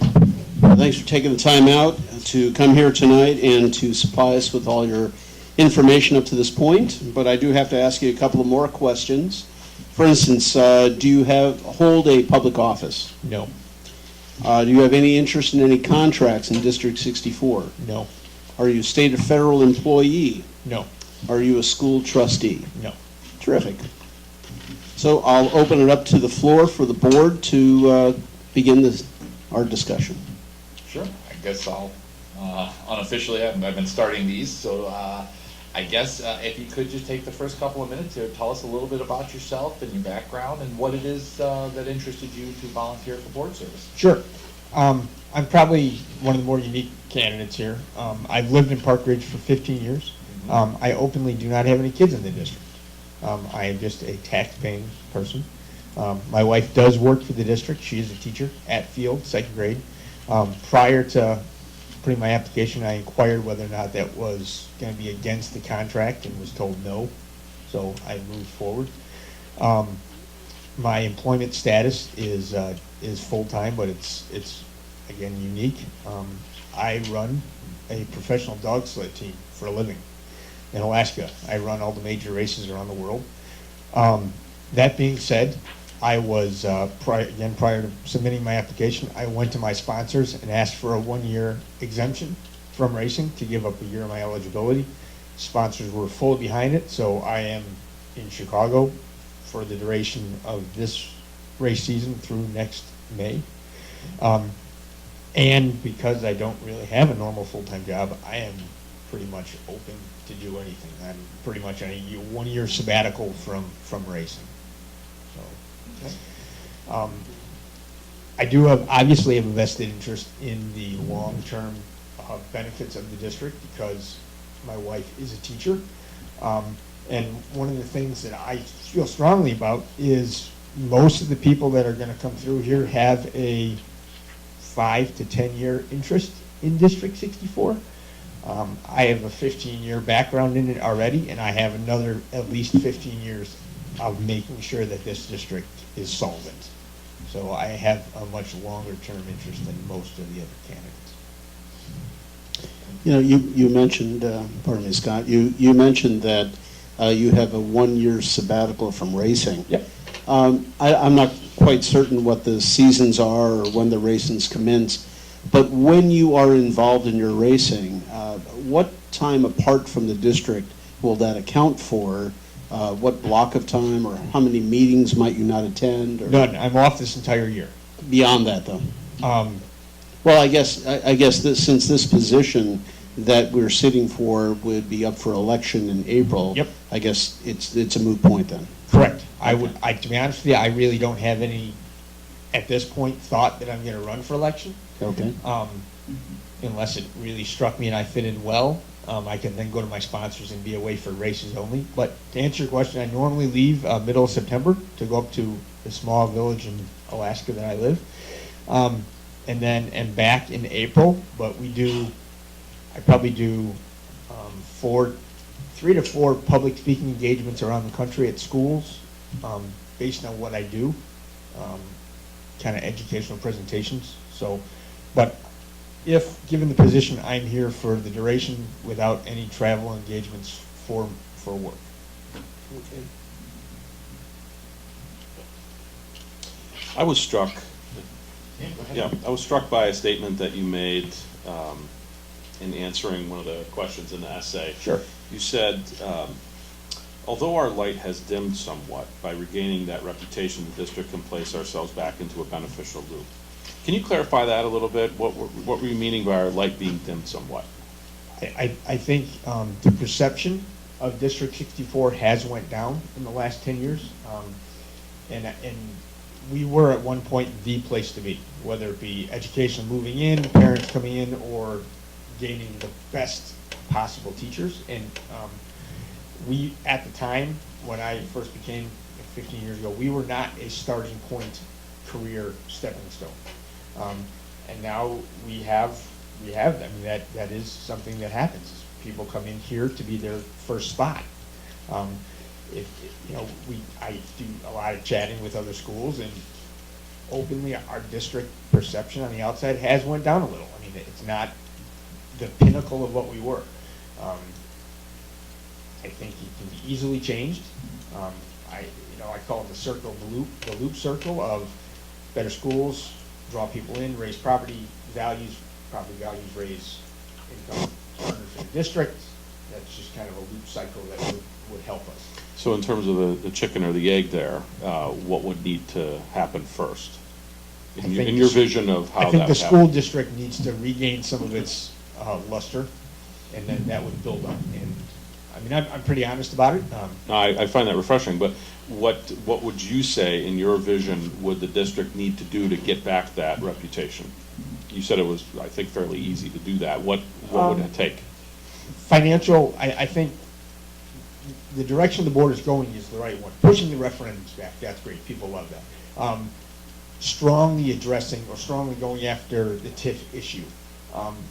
Strongly making a statement when it comes to budgeting. Hey, I'm married to a teacher. I'm going to be the first one to say personnel needs to be looked at.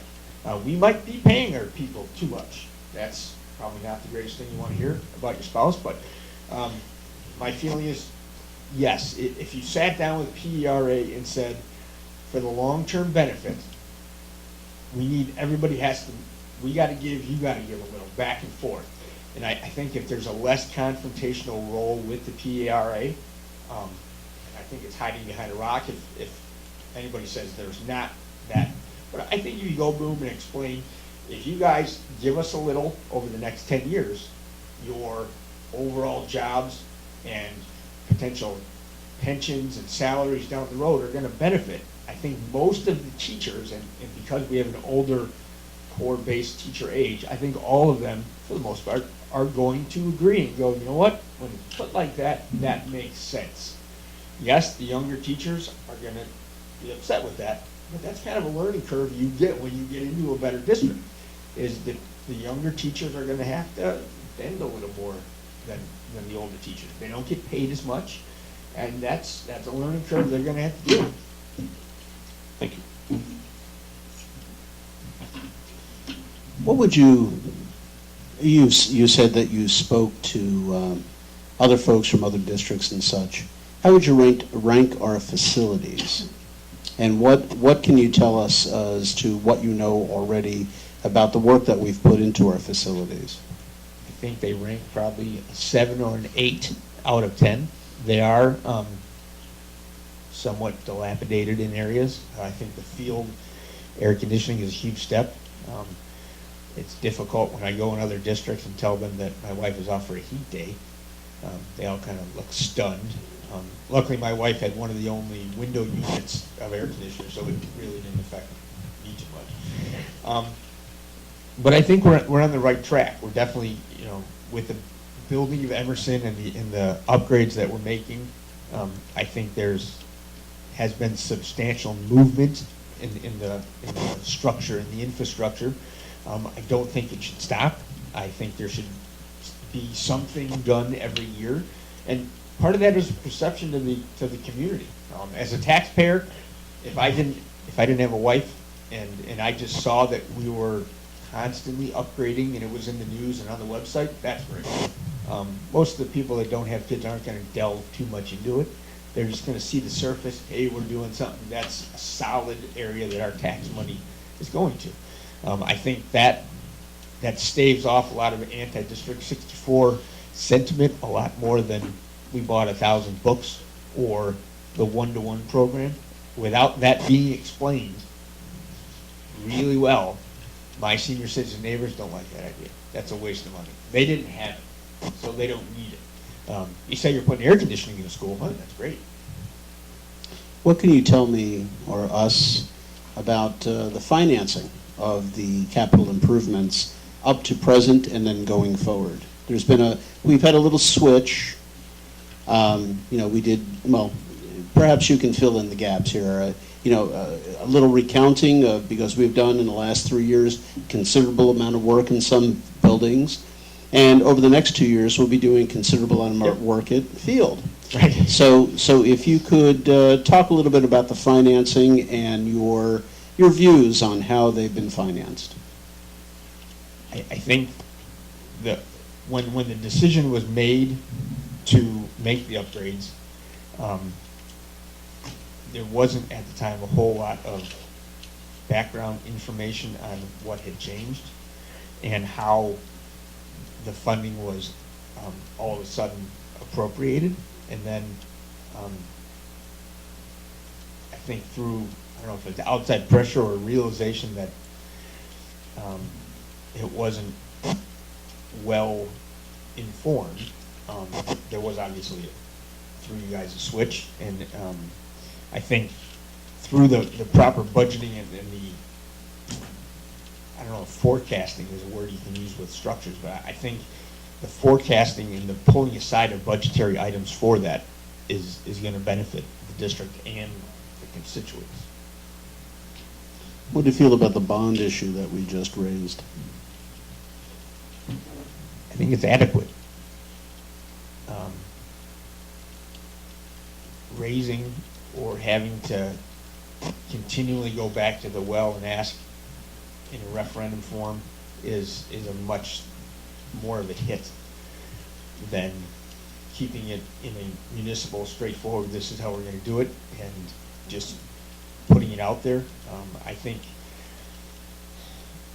the phrase, it's easier to ask for forgiveness than it is for permission, and that sort of thing.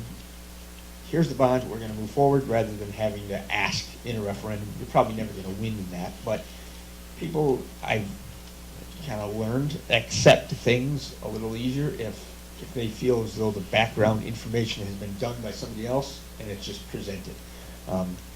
My degree's in governmental public relations. Honestly, I think the vast majority of the world is lazy and they don't want to do the background information. So they're going to take snippets of what they hear out of the newspaper, off the website, off the news, and run with that. And if the board can openly show that they're doing their due diligence and they're doing the background information, and these are the reasons why things are proper and good for the district, the vast majority of the people are going to get in line and go, I may not agree with it, but I'm stuck with it, so let's make the best of it. If you go to referendum, it's not good. Well, you made mention here of communicating to the district. How do you think the board has done in that regard? I think it's getting better. I think somebody must have realized that communication to the constituents and the taxpayers in an open forum and being as transparent as you can be benefits the entire board rather than anything hidden and behind closed doors. That's not going to work well. I think it's getting better. I think with the new website and somebody else had mentioned the Field, whatever it's called, the newsletter that everybody gets, that's great. Board briefs? Yeah. I think the board briefs are, again, good for that lazy person that just kind of wants the overview. If you're trying to do any research to potentially get a seat on the board, not so great. It doesn't delve into it very much, so you definitely do have to go out and watch the videos and pay attention. But for the average person that just wants to know what's going on, that's great. Okay. Any other questions? John? Yeah, how do you see, if you become a board member, how do you see your role as a board member working with the various administrators, the superintendent? Kind of what's your niche, what's their niche? I do a lot of public speaking. That's what I'm degreed in. I do a lot of communicating. I would hope that the board sees that it's a double-edged sword having a spouse as a board member and a teacher. I'd like to clearly say we've done contract work for the government, and at our house we have a very clear, don't ask me about that, I'm not going to bring it up at the dinner table. So if there's an issue of personnel, anything like that, it won't come up at our house, it's just done. I would hope that the board sees that it'd be pretty neat to have somebody that can get the staff feel without having to put somebody in there. Send me to the meetings. Send me to the areas to get their feel. I was trained on how to disseminate and hear everybody's views, but negate the complete whack jobs that just like to complain about everything, and then bring the pertinent information back and send it out to you guys, or delineate between what is important for the staff, or the facilities guys, or the superintendent's office to see. I think direct communication and being honest with everyone and honest right from the get-go is important. I deal with dogs my entire life. They can pick up on dishonesty or stupidity or weakness immediately, and realistically, I can't put my life in danger by not being just straightforward with everybody. I don't have time for that. All right. Vic, did you have anything? Okay. Any other questions? We're approaching the end of our allotted time. So again, thank you for coming. I appreciate it, and we'll be in touch. Thank you.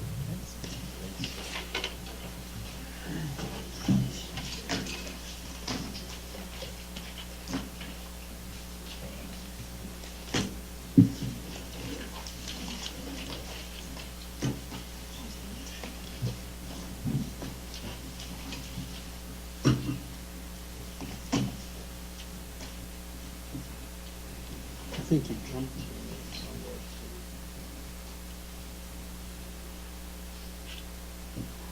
We can start a bit.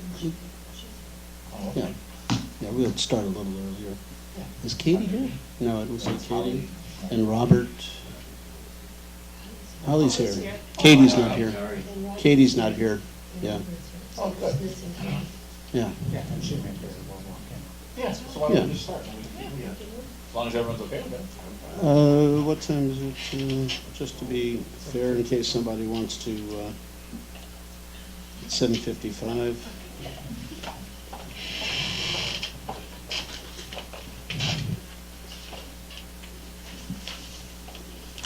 I'll wait for one more minute.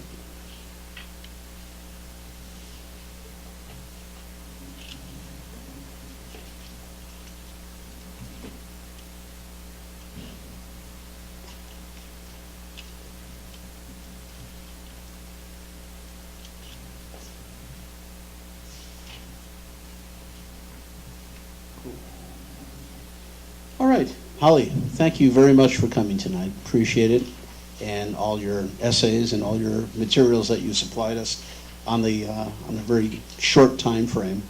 As you are aware or may not be, I have to ask these 4 questions of you. Do you have another public office?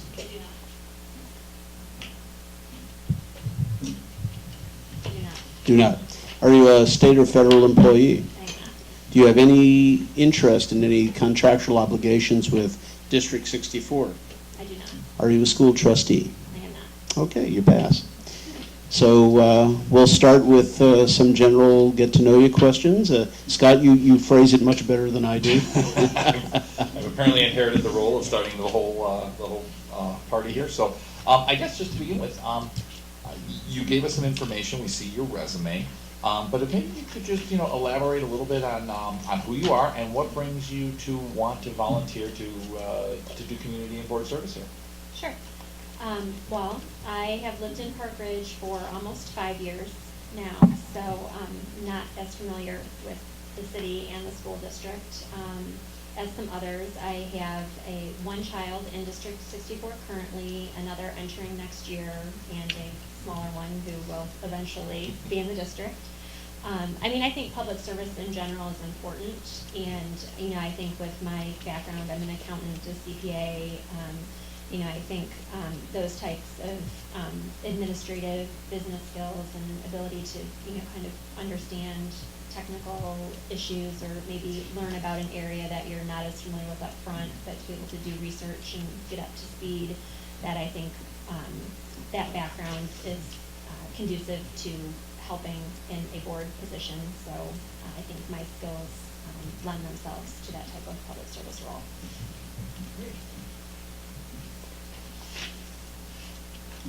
You mentioned that there are some pressing challenges. It was actually one of the questions asked of you. Can you elaborate on some of the pressing challenges towards the district? Sure, again, just from my personal perspective, it seems like there are a lot of changes in education with in the 21st Century Learning Initiative, as well as changes in testing measurement. We do have some personnel changes within the district. So again, in my professional life, I've been involved in a company that has undergone a tremendous amount of change in a short period of time. And it just seems like, communication, making sure that everyone is on board with the objectives and staying clearly focused on what your goals are really important in the face of so much pervasive change. Now, we have had some senior administrative turnover. Of those individuals, whom would you think would be the most critical at this juncture? I think it would be the superintendent. Yes. I think, that's the face of the leadership and, is the most prominent, school-wide leader. So I think that's a pretty significant change. That's good. Yeah. Good. I'm sorry, John, you mentioned in your resume that you were a CPA, and I see you're a director with process improvement, things of that nature. How would you characterize how the district has been, communicating its financial positions, where it wants to go, its needs, its priorities? As a community member, as someone with students in the district, or children who are students in the district, how do you think we're doing? Are there areas for improvement? Are there things you think we've done particularly well? I'm just curious on the communication of the financial end of things. Sure. I think there's always room for improvement. I think having information on the website that's out there for everyone with a willingness to access the information. Again, you hold public meetings, so I think, anyone that would desire to have a greater knowledge or interest in the area would have that avenue to inquire more about that aspect or any other aspect of the board's decisions or process.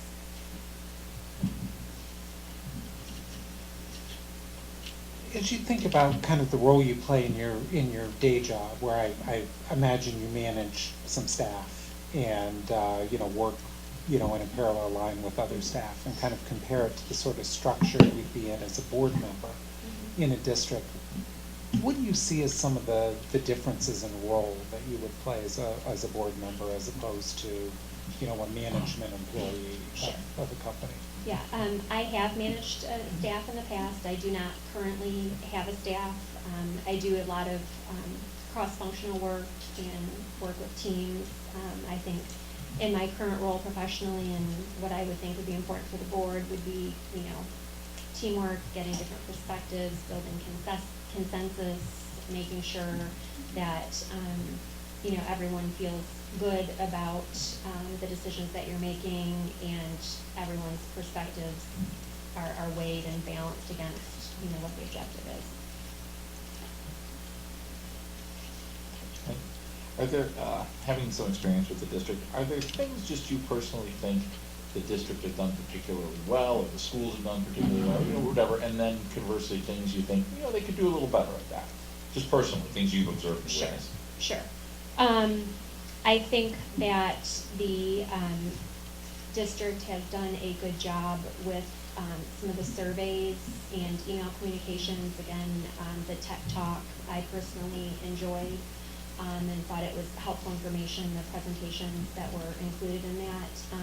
As a parent, I think I would have follow-up questions or maybe desire a little bit more in-depth understanding of that doesn't necessarily come across in solely an electronic method of communicating.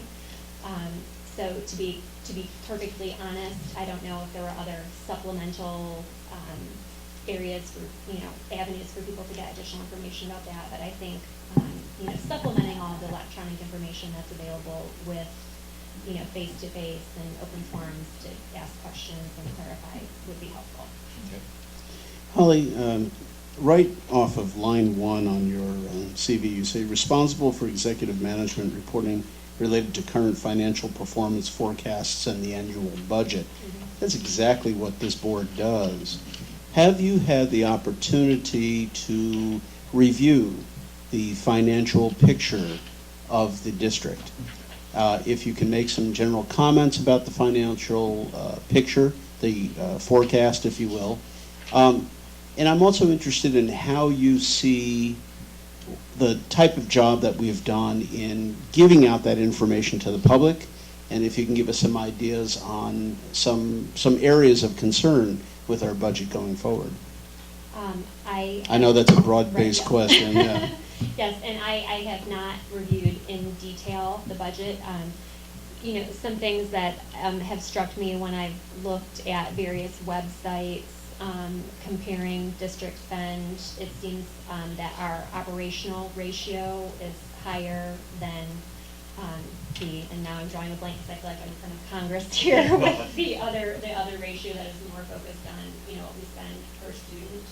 So, I agree completely that maintaining the facilities and having a comfortable, well-represented space to work is very important, but that is interesting to me. I would be interested in learning more about if we invest perhaps more heavily in the less in the capital and operational spending and more in the educational services type spending.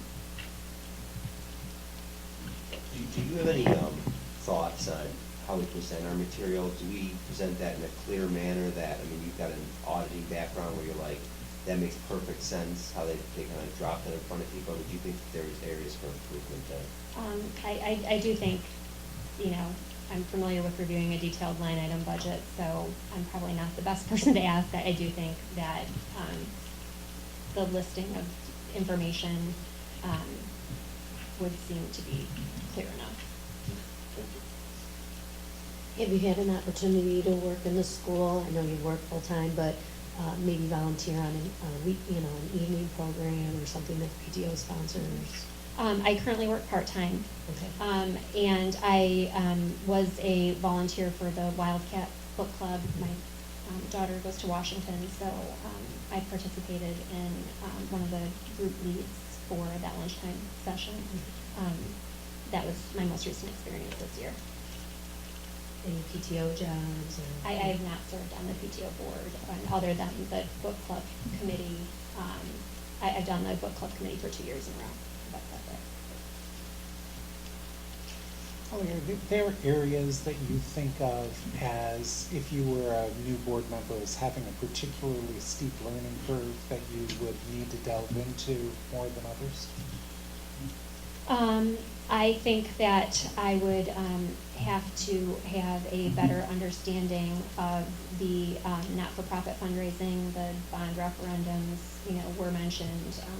Many, many years ago, I had not-for-profit audit clients, but I have not been in that space in quite some time. And, other than general knowledge as a taxpayer, I am not familiar with how that works.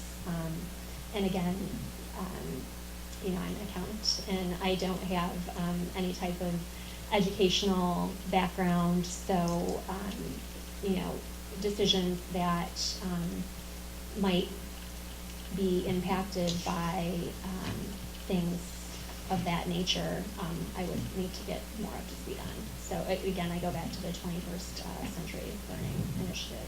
Some of the theories and things presented in that tech talk, for example, seem to make sense, but clearly I don't know a lot of the information behind items like that. Holly, if I can circle back to the finance for a second here. you know, we've done a lot of capital improvements over the last 3 years, and we've done quite a bit of it self-funding, up to $11 million of it actually self-funded. And to complete the field project, we actually went out and received a bond of approximately $8 million to work on that building. What are your feelings about self-funding versus bond issuance, non-referendum bond issuance, knowing that the district has well over 120 days in the bank to draw down upon? So what are some of your feelings about the difference between bond issuance versus self-funding for this? Again, I would have to have a fuller understanding of the background for all of those. But I mean, I think that depending on the nature of the project and the other needs, you know, the cash in the bank, I presume, is for regular operational day-to-day activities, and that really needs to be set aside for that. And so the fundraising for capital improvements is, you know, something above and beyond what's been set aside for your operational cash flow budget. Okay. Have you recently seen Dr. Lori Hinton's presentation on curriculum? In that, it was in the newspapers as well. You know, we have the new 21st century learning, we have PARCC assessments, and there was an increase in reading scores and a slight decrease in math scores. What do you think about the PARCC assessment? What do you think about this Common Core aspect that's being brought in? What do you think about, what are your feelings about this new initiative? As far as the PARCC assessment goes, my understanding of that is they've just tried to level set. They've changed the scoring criteria, so I think, you know, there has been communication from various sources doing a good job setting expectations that rankings and scores will be lower as a result of the new criteria. So I think that's, you know, fairly straightforward for a novice user such as myself with that information. And then, I'm sorry, could you repeat the second part of the question? It was the PARCC assessment and then The Common Core the Common Core, yes. So it seems to me that there is varying degrees of adoption for that. Information that I've seen, it still seems that it's a little unclear on how we're going to actually measure how effective that is. So to me, that seems like an area that needs a lot further investigation, additional information before we'll, you know, have a good basis of information to really comment on those changes. We're waiting for that information too, actually. Okay. So any other questions of the board? Okay. And if that's it, thank you for your time. Thank I you. appreciate it. I know it's Thank brief, you. but thank you. Thank you.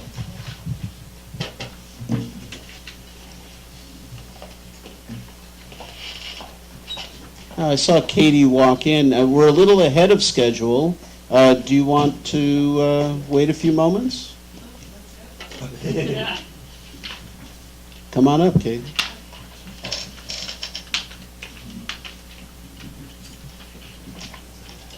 We flipped a coin to see who would ask a question about student fees. Yeah. You do, you do. I do need to ask 4 questions as a formality. Do you hold a public office? Are you a state or federal employee? Should be on. Tap it if you can. Okay. Good. Are you a school trustee? No. And do you have any interest in any contract with District 64? No, I do not. Terrific. Okay. Then I'll open it up for Scott. Sure, I've been asking the first You one. were nominated. Yeah, I've been starting there, but it's a simple one. So, we read about you and your answers to the essay questions, and as well as your application.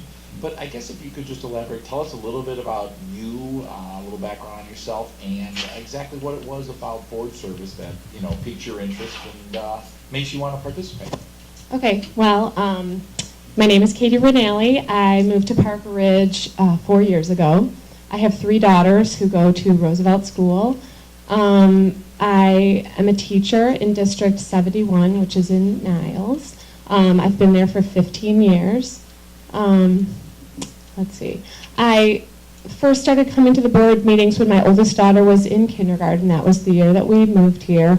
And that came about because of a letter that I received in the mail regarding student fees, and I was surprised by that.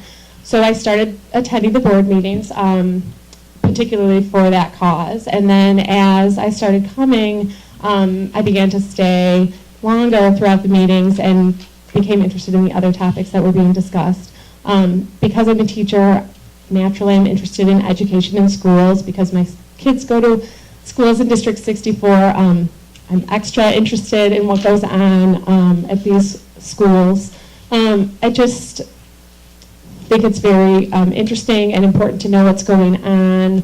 And I believe in civic duty, and I think that for me, the reason I'm here tonight, I think that as far as civic duty goes, I value our community, so I'd like to give back to it, and I think that this is a natural fit for me because of my interest in education and my background and knowledge and my passion for it. Did I answer your whole question? Yeah, that's That great. was good. Okay. Start.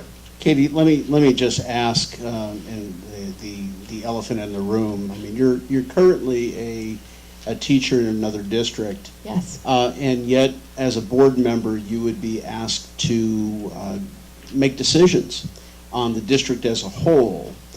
What do you believe might be some of the difficulties in separating what you currently do and perhaps even your current outlook with the position of a board member who has to look at things on a more global scale?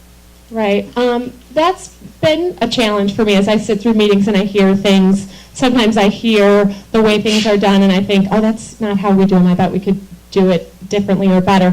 But at the same time, this district is much different than mine. The demographics are different, the needs are different, the supports that are in place are different, and I think that, I don't think it would be a problem. I don't think it would get in the way of the fact that I'm a teacher at a different school. I think that we would benefit from seeing some of the things that go on elsewhere. I think it would help me to bring ideas to the table that maybe we didn't think of before.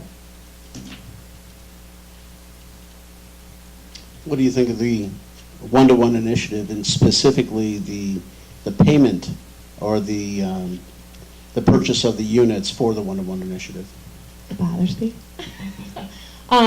So we also, our 6th through 8th graders this year at my school had Chromebooks this year, and they paid $30 to, pretty much for the insurance, I think, and to rent them. And I come from a district where the people can't afford to do those things, so there isn't much choice if you want to do that kind of initiative. So I listen, I'm also a mom, and I'm out there on the playground, and I'm at the pool with the other parents, so I'm listening to them. Now it's starting to hit home about the paying for fees. I was with a mom today who has 6 kids in District 64, 3 who are in at Emerson, and so listening to her talking about how she was going to have to pay these fees, it bothers me. John? Katie, in having seen our board in action and dealing with administrators, dealing with other staff members, how are we doing? And how do you see, if you were a board member, how do you see kind of the right relationship between what we as a board should be doing and the staff that we hire to run the schools? Well, as far as you as a board, I've always been very impressed with the professionalism and the amount of knowledge that people have had. When I first started discussing fees and I was emailing back and forth with different people, I was always very impressed. I always felt welcomed by the board and able to speak and talk. As far as people you hire, can you elaborate on what you... Well, I'm thinking of the relationship between, and kind of the relative roles of a board member versus, say, the superintendent or the other administrators we hire, versus, I suppose, even the teachers. Kind of the role that you would play in each of those positions and how those differ. I think it's very important to have a positive relationship with the administration, with the staff. I think it's important to be visible in the schools, to visit the schools, to know firsthand what's going on. I know everybody has busy lives and jobs and other things to attend to, but I think it's important to be approachable, to know what's going on, to be there. And I remember when you were talking about things with HVAC systems and things like that, that some of you had visited the schools and seen what the temperature really is like. I think those things are important because it really does make a difference as far as the children's education and things like that. So I think that's important to have a relationship, a good, positive relationship with staff. Did that answer your question? Yeah, absolutely. You mentioned two opposing forces. One is limited funds, and the other is a lot of costly issues that the district must deal with. And you talked about, making tough decisions. Are there any tough decisions that you had in mind when you wrote that you think that you would bring to the board, or that you have a strong opinion about that you think we should know about? Well, I think there are many, many tough decisions, but I think staffing is a tough decision. When you're dealing with money and schools and things like that, you need to decide what the priorities are. Are the priorities the resource? Are the priorities technology? Are the priorities, staff? Like, for example, when you're dealing with technology and getting the teachers who are maybe nervous about using technology, and you're bringing in these technology coaches, I think that is a very effective, smart thing to do that's worth your money, because you can buy all this technology, but if people are afraid of it, it's not going to do anything. And if you pay to have these coaches, which from my personal experience I think is the best way to help people get comfortable with that stuff, I think that's money well spent. I don't know, I think if, I know there's a lot going on with the teacher evaluation system. It's an overwhelming burden of time for the administration, but it makes me nervous at the same time to be, hiring on extra administrators and things like that to be taking this over. It just makes me wonder if there are ways to distribute the work in other ways without having to hire on an extra administrator at such a great cost. So those types of things raise a red flag for me. Katie, there's going to be a big learning curve, right, for anyone who lands in this job right out of the gates. What do you see as like one of the biggest challenges for you if you were to be chosen for this role, and then where do you think you have an advantage over maybe other people in dropping into this role? I think the biggest disadvantage for me is that I don't have a background in finance. So certain things that come up, I'll be sitting in the meeting at the edge of my seat trying to understand exactly what they're talking about. When the lawyer came in and was talking about the TIF agreement with the city, that's not in my wheelhouse. So I had to sit on my seat and pay very close attention and run over what he was saying in my head so that I thought I understood it as much as I could. I still don't know that I understand it as fully as I would need to, but I would figure it out. You know what I mean? I'm dedicated enough and determined enough and smart enough that I would read, ask questions, figure it out. But those kinds of things I really need to pay attention to, and I really need to get a lot of information to understand because it's not in my background. As far as the other things, it was funny because when I was at the last meeting, there was a map presentation about map tests, and Dr. Bailey had said something about, like, this is always very, I don't know what the word you used was, confusing, or like it's a lot for us to take in, and but I laughed inside because for me, I deal with that kind of stuff all the time. So when you're talking about park assessments or teacher evaluations or RTI or MAP scores, like, I understand all those things. Those things are things that I deal with all the time at work. So I think I would have an advantage in that sense, that I would not need to be brought up to speed. I also think I have an advantage in the fact that I've been pretty regularly coming to the board meetings for about 4 years now, and so, or 3 years. I know a lot of the issues and the things that have gone on in the past few years. I've also been on the CFC, so I was able to see some of those things that were going on.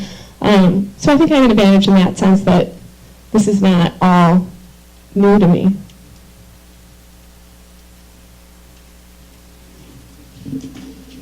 I hate to pick on your finance background. I know, I heard that question when I walked in. Yeah.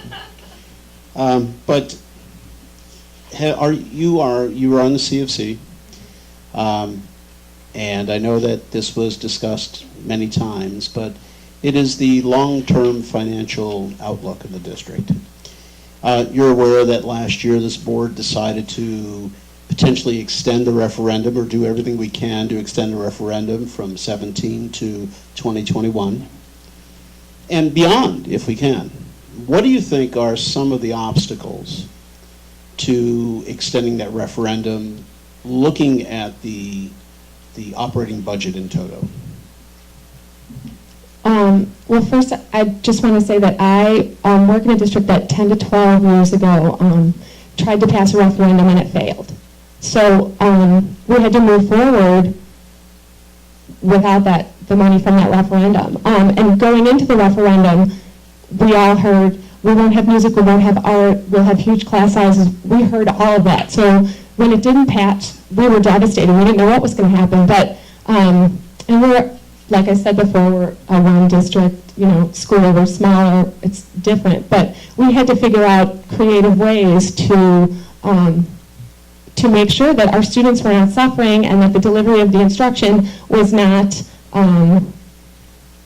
lessened because of us not passing that referendum. Our test scores did not drop. We still have music and art. Our class sizes are very normal, if not small. We just found ways to be very, very conservative with our money. We used to get $400 for our classroom to purchase materials at the end of every school year for the next year.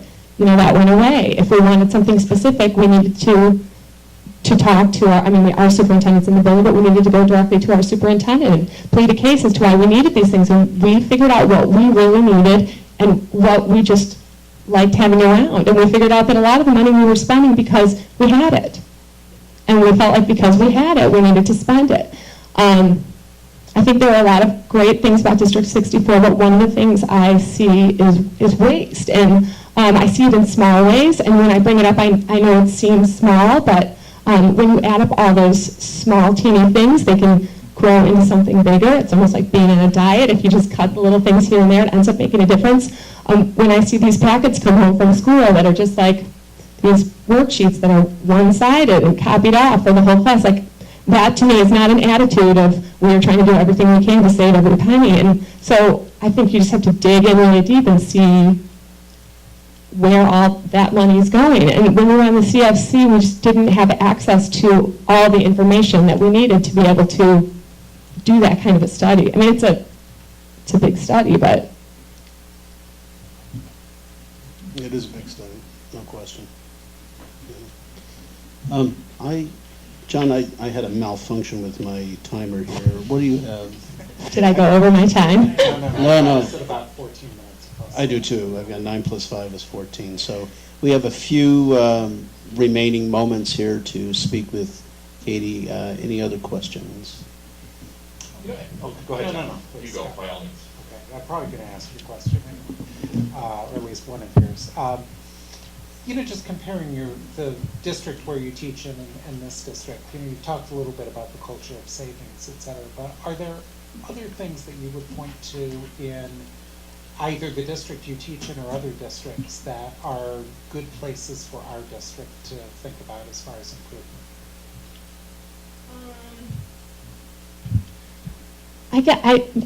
I guess I don't necessarily have a specific district to point to, but I think it's a good sign that you would ask a question like that, because I think that when I first started coming here, I felt like, and I'm not from Park Ridge, and I know that everyone who lives here is married to someone who grew up in Park Ridge, but there's like a feeling here, which is a kind of a nice feeling, but it frustrates me too. It's like, well, this is the way Park Ridge is, and this is how it's always been, and when I first started coming, I sort of felt like that we weren't looking outward enough, and we just were looking to what we'd always done, and I think it's important to look at other districts and learn from their mistakes and gain from their successes. I mean, I think there are a lot of places out there, including District 64, other schools I think could learn from this district, but I think there's a lot to learn when you look outside, and I think it's an important thing to do. I mean, I think you're missing out if you're not, looking around to see what other people are doing.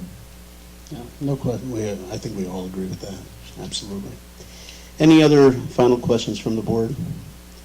If not, thank you very much for your time with us. Thank you. I appreciate it. You bet.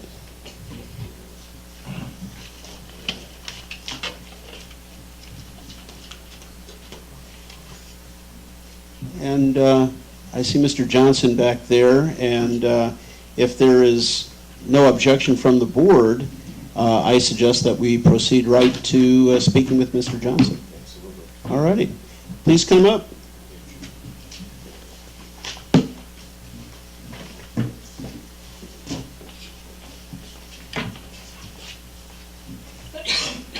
Hi. Good evening. I saw you sitting back there the duration of this tonight, so Sure. yeah, so there's 4 questions I have to ask you. Are you a state or federal employee? No, I'm not. Do you have any contractual relationship with District 64? No. Are you a school trustee? No. And do you have any public office? No. Okay, great. If you want, I could start by answering Scott's question. You've heard it enough. You saved me one, I appreciate it. Please call me Bob. Why I'm here, District 64, I think, is a key component of what makes this area a great place to live. And really, I'd like to be able to provide some service to continuing that. My background, a little bit of exposure to District 64, I've had 3 children go through District 64. I have a 23-year-old who's out moving on his own now. I have a child who just graduated from Maine South High School and will be a college freshman next month. And then I have an 8th grader who will be in our middle schools here for one final year. So I've had a lot of exposure to seeing, and spread out over time,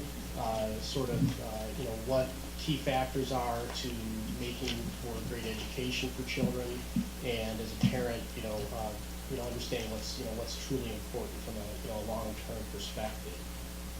As far as some prior experience, I was an elected school board member at a parochial school in Chicago for a few years, so I've had experience working with childhood education. As far as working with children, for the past 17 years, I've been a head coach for softball, basketball, baseball teams, so I had the opportunity to work with hundreds of children, really trying to help them learn, sportsmanship, good self-esteem, teamwork, things of that nature. From a professional perspective, I work at Northern Trust, it's a financial services company. I've been there for almost 30 years, and for the past 17 years, I've been responsible for managing our relationships specifically with nonprofit institutions. As far as how have I prepared for the school board, I've been to the last several school board meetings, the nice blackout in field school and things like that. And some of that was to make sure that I was, kind of up to date beyond just reading, things on the web that are published. Also, just honestly trying to make sure that the school board seemed like a nice cohesive group of folks who are working together for the benefit of the community. As far as looking at what do I think are important issues or an important issue. Right now, as I think was discussed the last board meeting, I think the Common Core implementation, in particular with the math program, I think is a real concern to me. The fact that the scores have declined, and that the assumption is that they will be down for potentially for a couple of years. I would like to see us really be more proactive on that and push that sooner, because I'm concerned that. I think the problem is that there are concepts that there's assumptions made have been taught already at certain levels, and students are going into those grades not being prepared for those subjects. And obviously, I think that can be addressed. We can figure out and what I would like to see is us the school district being able to identify those very early this year, being able to try to implement those in both the grades where we would need them for the next year, as well as obviously then those students who are in the upper level getting that sort of instruction so they're well prepared to deal with what they have. Because I'm worried that we could have a couple of, I don't think loss is the right term, but classes of students who may end up going to high school less prepared than perhaps, their predecessors were. And I think that's, obviously we've sort of got students at the forefront of what we want to be focused on in this district. So that, that's what I see as one of the important issues. As far as I know, there's been discussion about fees, and I think the comment about, yes, I think that, with the implementation of the Chromebooks, yes, this could be a really difficult time for some families if kids have multiple kids in the middle schools. I mean, you're talking about, $1,300 or so, for families like that. But I do understand that, I think there's, been a focus on trying to, use fees to really sort of absorb the, the growth in expenses. So I do think there's, a need to look at that, because I think these, this additional expense of the Chromebooks, which will hit, families as they progress through, is a real, a big hit for a lot of families. So maybe with that, I should stop and let you ask some questions potentially. Got them all memorized. I do appreciate the the summary for us. That's great. One of the areas that that I would like to have you delve into for us, please, is the financial area. I know that you have a specific background in finance, and have you had an opportunity of looking at our long-term projections, our budget balance, our budget, or have you had any time to really delve into that? Yes, I mean, I had an opportunity to look at it. I mean, obviously, it seems that the tax revenues are be growing at a very small percentage.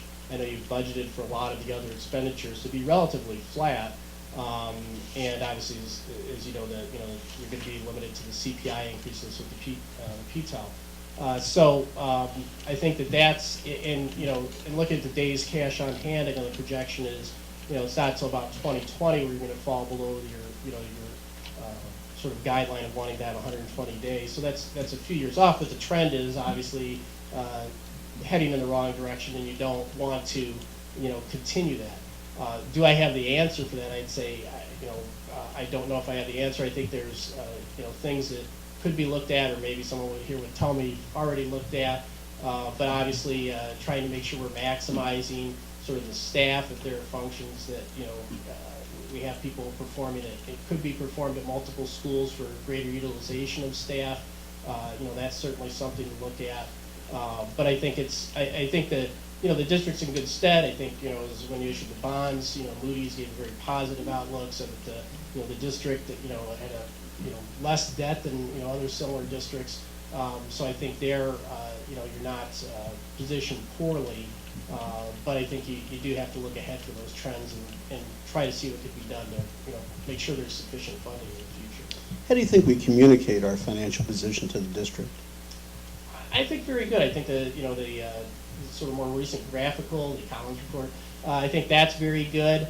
I'm not sure maybe everybody understands what days cash on hand is or how important that is, but I think it's very good. It's concise. As the comment was made, not everybody's going to have a finance background, but people understand budgets, and I think you've presented it in a very concise manner, which I think allows people to want to spend the right amount of time looking at that, and certainly you've got the documentation that if people want to look further, they can see more of the materials. Anybody else? I didn't want to step on your toes. Oh, no, not at all. I probably ask most people some variety of this question, but how do you see within a system that's got a board, a superintendent, staff of various varieties, how do you see your role as a board member fitting in as far as making the district a better place? Well, I think, are you asking me personally or just as a board member? Either or both. I mean, if you think there's a difference. Okay. Well, I think the board obviously should be trying to set sort of the strategic direction, the policies, looking at, sort of the future and the planning. The superintendent's really going to be sort of the CEO in a sense of the school district to help implement those, those plans and strategies. So I think I think the board really needs to be the body that sort of has the foresight and spends the time to look ahead You know, and look at things that, you know, might not be, you know, sitting in front of just everybody's, you know, sort of forward, you know, thinking about the schools. And, you know, people will be focused a lot on the student learning, but thinking about things that aren't as, you know, aren't as sexy, like the facilities or, you know, the finances. Those, you know, those are key things that are very important, along obviously with the, you know, the communication to every other. I'm sure you've had some conversations with District 64 parents and students. Curious what's kind of going around. What are people griping about, or what are people saying, yeah, I really like what this board is doing, or what this district is doing? Well, I'd say, Dathan, you know, certainly there's folks who are, you know, I think with the Chromebook implementation, that's something I think, you know, there's some discussion about, and the fees that go with that. So I'd say that's, you know, amongst parents, probably the more predominant thing that I've heard. I mean, on an overall basis, you know, I think District 64 is a great school district. I think that, you know, there are a lot of, you know, staff members who do a phenomenal job, and I think that that's recognized. You know, there's never a perfect world. There's always going to be some people who perform better than others. But on an overall basis, you know, to be honest, and that's, you know, that's certainly one of the reasons, you know, that drew me to Park Ridge years ago was really, you know, sort of the, you know, the overall school district and the ability, I think, of the school district. What I think is great, and what I think other people do too, is that its willingness to be able to work with children across the entire spectrum. So, you know, there's, you know, people talk about, you know, the channels of challenge and that, but, you know, there's also students who, you know, need IEPs and have other needs in the district, you know, works with those and really looks to, you know, put those students and make sure that they're involved, you know, with the entire population. So I'd say I haven't heard, you know, a lot of negative stuff beyond, you know, maybe some of the fee stuff, and I think that's just what people see and you know, outwardly. Thanks.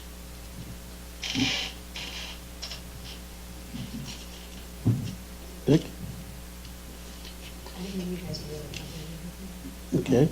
I just have one question. So as far as like making an impact in this role, if you were to get the role, what would you think your biggest challenges would be, and where do you think you'd make the greatest impact in a quick period of time? Well, you stand up from a quick period of time. You know, I wouldn't say that I'm a school finance expert, but I've got some background in, you know, financial services, and so I think that there I could probably, you know, hope to help you and other members of the board, you know, sort of advancing analysis and looking at opportunities where, you know, we could potentially put the district in better stead. I'm sure that, you know, I am not as well versed in perhaps some of the you know, educational, you know, standardized testing in terms of the, you know, exactly how those are being measured. And I know there was questions recently about, yeah, how should we be comparing ourselves versus nearby North Suburban school districts? Should we be comparing ourselves, you know, nationally, and what are the bases of those? And so I think those are, you know, those are some things that maybe I would need to spend a little bit more time on. I've sort of asked one flavor of this or another, but I'm always curious with someone who's had students in the district for a while. You know, are there particular things that you were, you know, really proud of the district, whether it was a program or something they did, or, you know, just something that the bragging thing? What do we do really well? And again, is there any area of improvement too as well? Sure. I think there's, I think one of the things the district does well is I think a little bit of, you know, there's a little bit of throughout time some, you know, differentiation in terms of the students and, you know, some of the different classes they're at, and particularly as they get in towards, you know, more middle school, but even at the, you know, elementary school level. I think that's beneficial. I think one of the, you know, the challenges, or one of the things that, you know, I think could be perhaps looked at a little closer is just making sure that, you know, all the students are sort of pushed to do well at their ability. And so I know you can do that easily when you are able to take students and say these students will be taught at this level and these will be at the next level. But I realize that, you know, perhaps in an elementary school that's not always as easy to do. So, you know, what's the sort of, you know, right way for a teacher, if you've got a one classroom setting, to be able to address that? You know, maybe it's only in certain subjects, but to make sure that, you know, you can push students and challenge them to really achieve their best, and not have some that are, maybe sort of just twiddling their thumbs because they've mastered, whatever you're working on. Yeah. You're aware, of course, that that's a major component of the computerization to allow that differentiation and continuing education. Are there any other questions? And if not, we are at the end of our time allotment, and I do appreciate your time with us. Thank you. And I appreciate your guys' service and all of you. Definitely appreciate your time. I know it's a big effort. Thank you. Thanks. All righty. All right, the board has now completed the interview process for 8 candidates for the vacant position. And let me stop this and reset it. We are going to go into closed session to deliberate, and it is my intention to be able to deliver a phone call tomorrow to the selected candidate. And of course, that individual will be seated on Friday night. So do I have a motion to go into closed session? So moved. Second. Oh, We'll need to write that down. David, you got Our it. secretary needs to write that down, that, will you write that so you can give it to whomever? John made the motion and Dathan seconded. To go into close. We'll need to take a roll call for that. Aye. aye. Aye. Yes? Aye. All righty, why don't we take about 3 minutes or 5 minutes, and we'll come back.